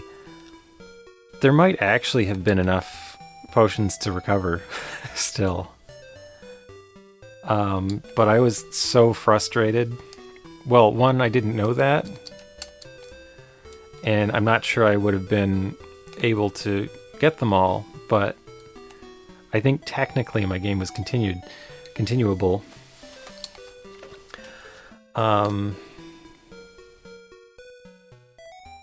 But basically I'm in like a 10 times better condition now to continue than I was before. So I'm basically exactly where I was last time, except with 0 karma, a lot of gold, a bunch of knowledge of this area, a lot of karma reducing reserves,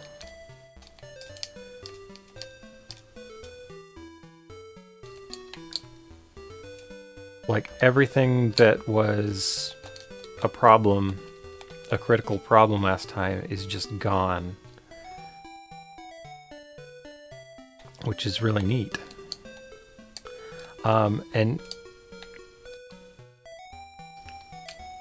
And the real problem was that it seemed that I was getting karma randomly as punishment for dying.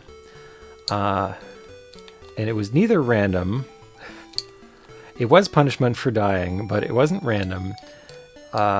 It was avoidable, but it's also... I can reset to work around it if I really want to.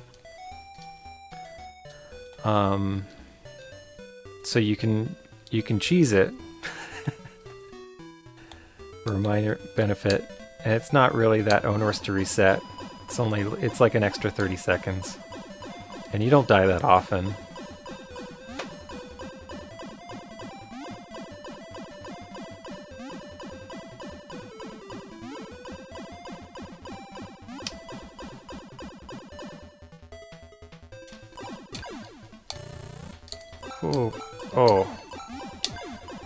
I'm just gonna kill him off. Oh, okay. They're doing too much damage to me.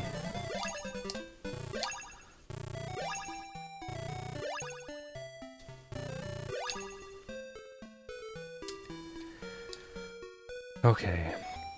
So, like, all the... Knowing that it's not random makes a huge difference.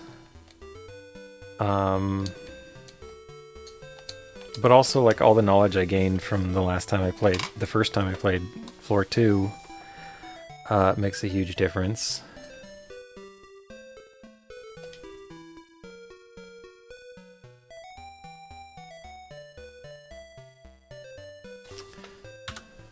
I'm gonna go back to the king first. Actually, I'm gonna go to the temple.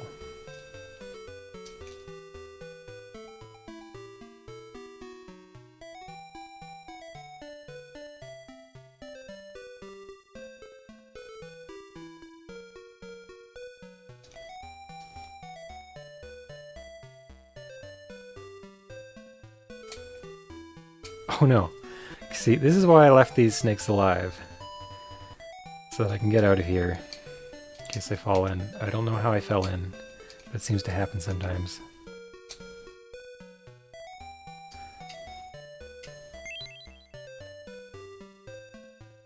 I'm a prestige... I gained a wizard level.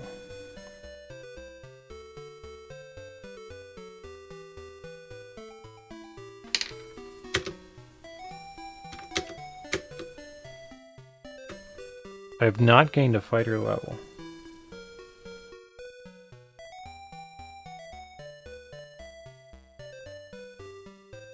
So the first level is definitely 3,000.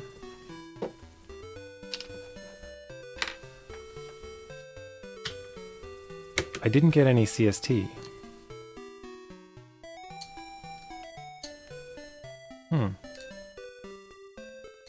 Curious.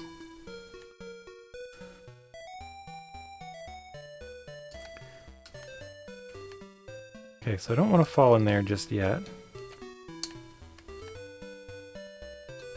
But I might have enough level to go to floor 3 now. Oh, I want a ton of food.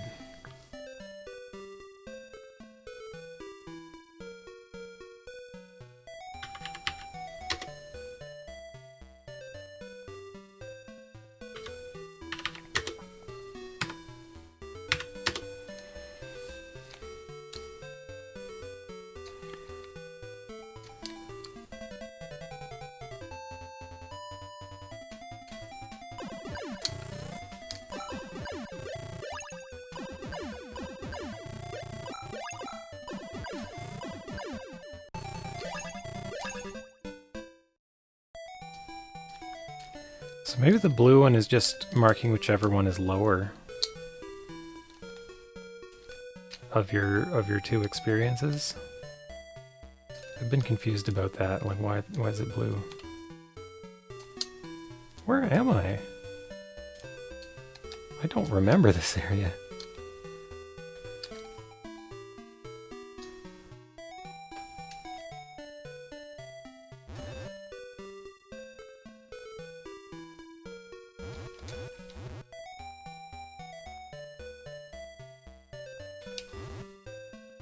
Gotta be prepared.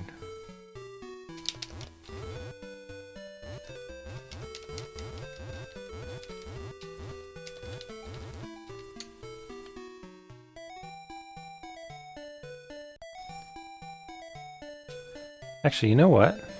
Okay. I can gain some fighter experience.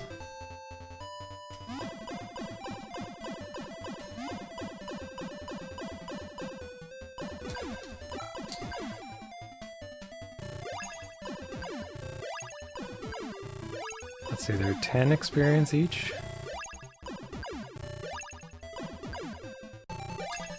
Pendant. Oh, that's really nice. I bet 10,000 to get me another fighter level.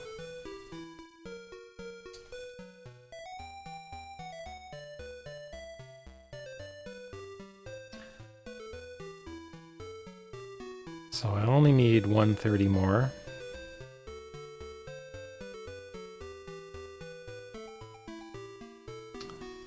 Well, this does leave me with the other question. What can you buy here? Nothing. Nothing of...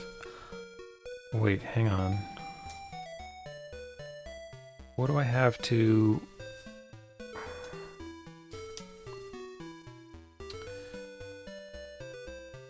What am I doing? This game is really easy to just kind of wander aimlessly in.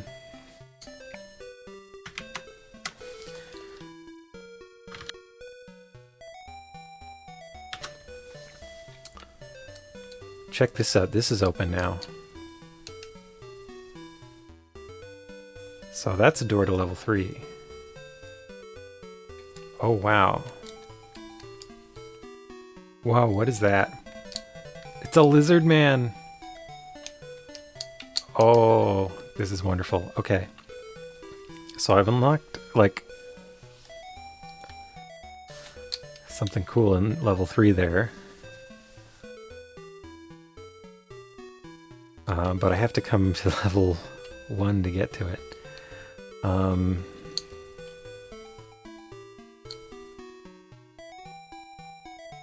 Where am I trying to go? Ah, right there? No.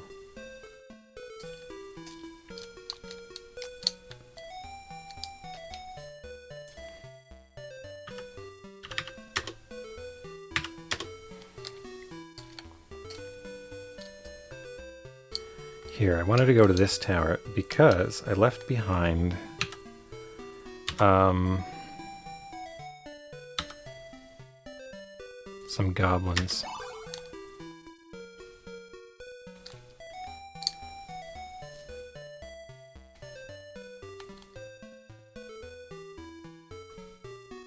The goblins are one room north here.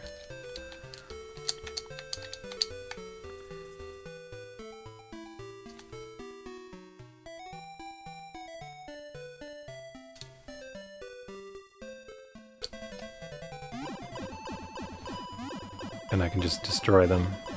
I think this is a small shield.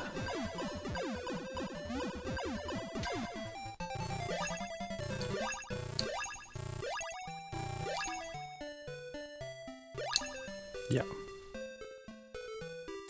Okay, so now I just have a spare shield.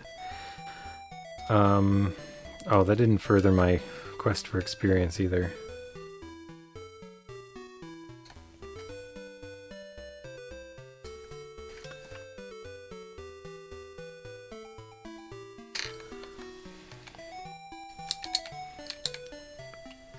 So there's not much to fight down here at this point.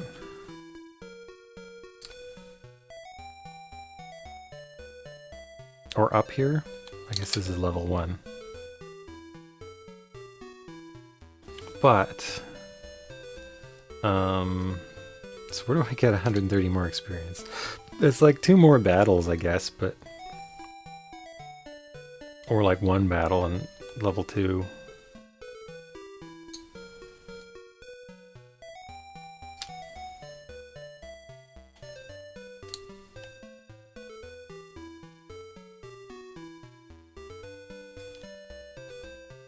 There, I saw some goblins hanging around there. Where'd they go?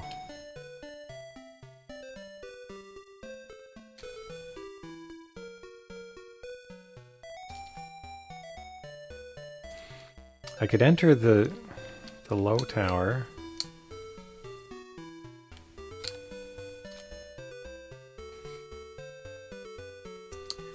I could wipe out those flames. They're worth probably 50? Or maybe 100.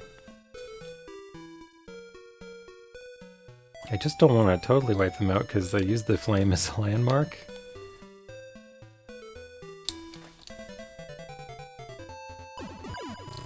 $30 experience.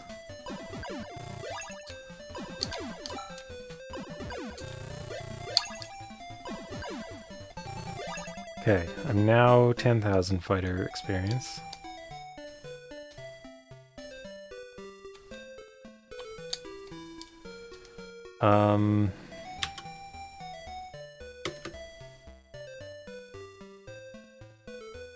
So I've got a needle to sell.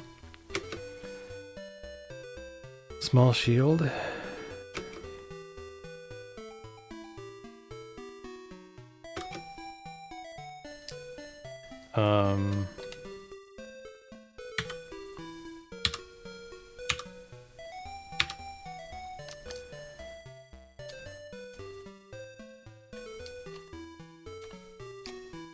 So, we'll go to the temple, avoid the snake.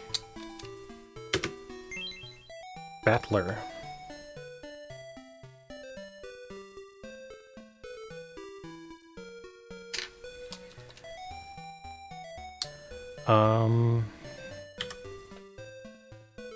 So I did not get CST. Let us go see the king. And see if he'll reward us some CST.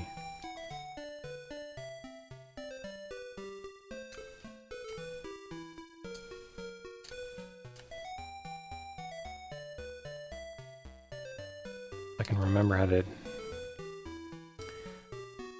It seems like everything I want to do is near that fire tower. Okay, so I wanted to sell my spare needle and my spare dagger. Spare dagger, spare needle.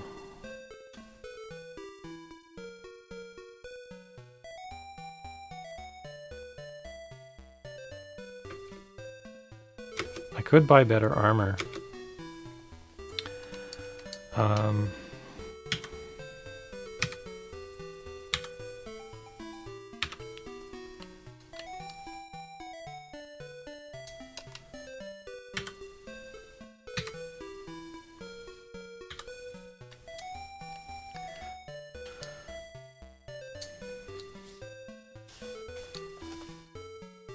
So, I guess I've got the best shield I can buy. Oh, I probably need some keys. Oh, they're 600 now.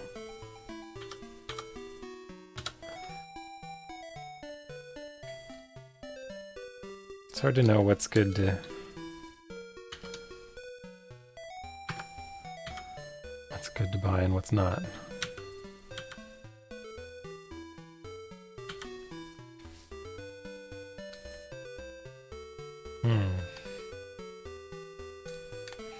I'm gonna keep all this stuff. I'm gonna go see the king.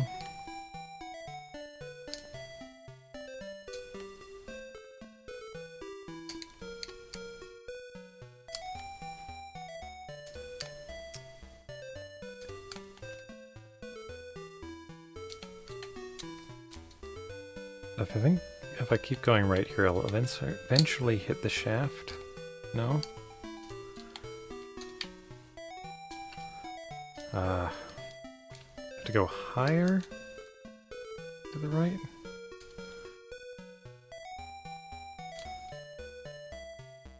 Or is it actually lower? Oh, here it is.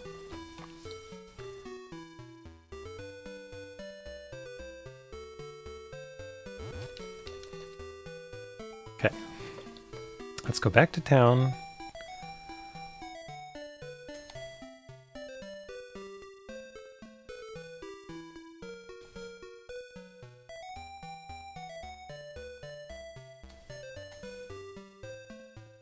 And we'll see if the king will give us CST.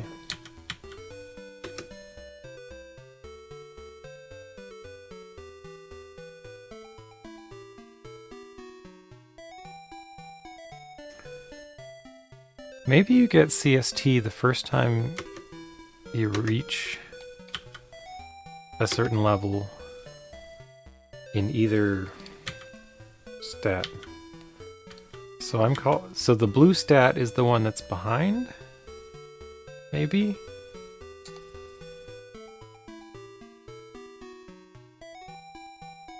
You don't know what good CST will do you during the summer? Is that a time zone joke?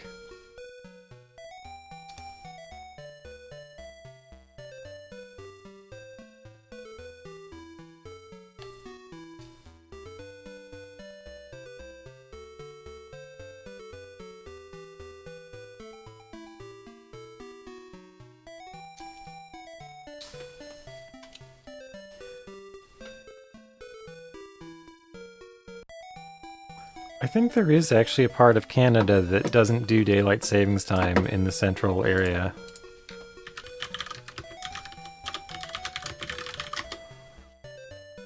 Or maybe not.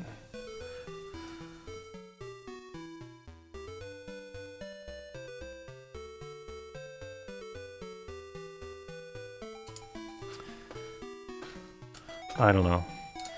Time zones... Daylight savings time is a real nuisance. And I hope someday it actually goes away finally, but I don't know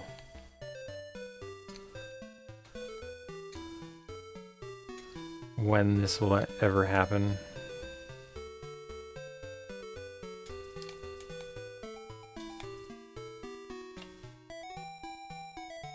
You've been convinced that it's good after all? I don't think it has any benefits anymore. I think maybe at one time it might have been convenient, but I don't know. I don't see that it does anything useful, and it causes a lot of confusion on the day it happens. Okay, so I wanted to find the door here. Ooh, no, I did not want to use a key on that. However, there is a scorpion in there, which is nice.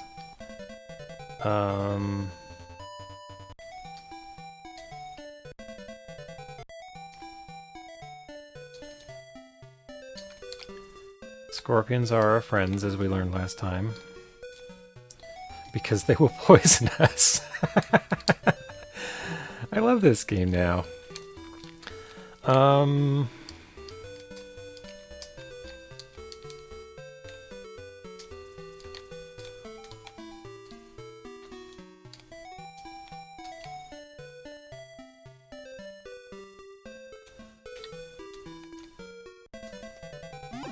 So feel free to make your case for the usefulness of daylight savings time, but I'll probably not agree. I don't like it.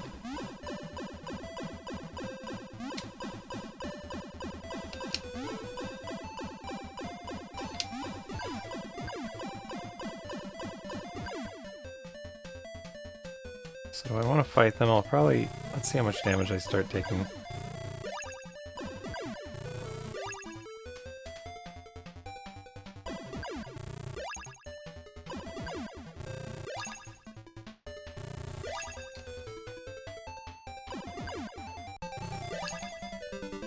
Yes, I too wish daylight savings would disappear. I think it's a relic. The people who complain about it getting too dark at night don't realize how dark it would be in the morning. That's not my complaint.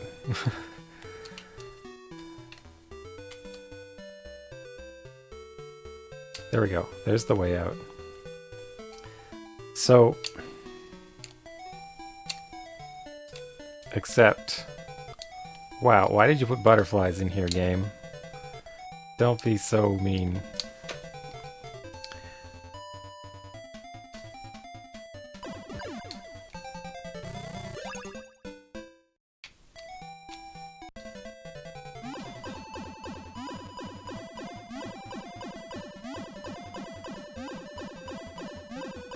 Yeah, it disrupts the schedule, and having sunlight try to match time is not a particularly useful thing,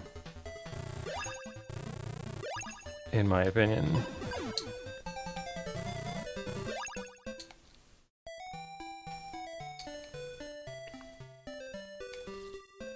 Okay, I've gone the wrong way here.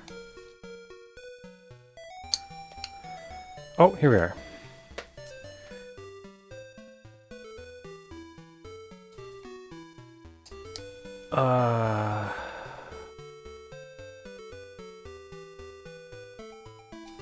Okay, so we've got a cool looking ghost. Wow, this floor looks very patterned. Okay, so we've made it to a new floor.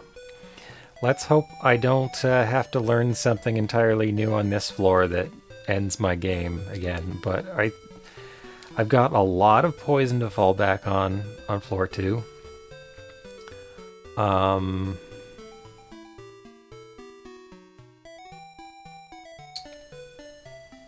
This area looks dangerous, but maybe I can scope it out from... Okay, there is an escape. That looks like 3 little men. Grimlock. I'm scared to fight anything here. I think I'm going to call it a night here. I'm going to try and find my way back into... See, there's the entrance. So we go all the way to the right, and all the way to the right, and down one. So that entrance is 1 tile higher. I bet these wrap left to right, and they go down 1 row every time you wrap. That's how I think the caverns are constructed. And I have another way to enter floor 3 from floor 1, past a temple.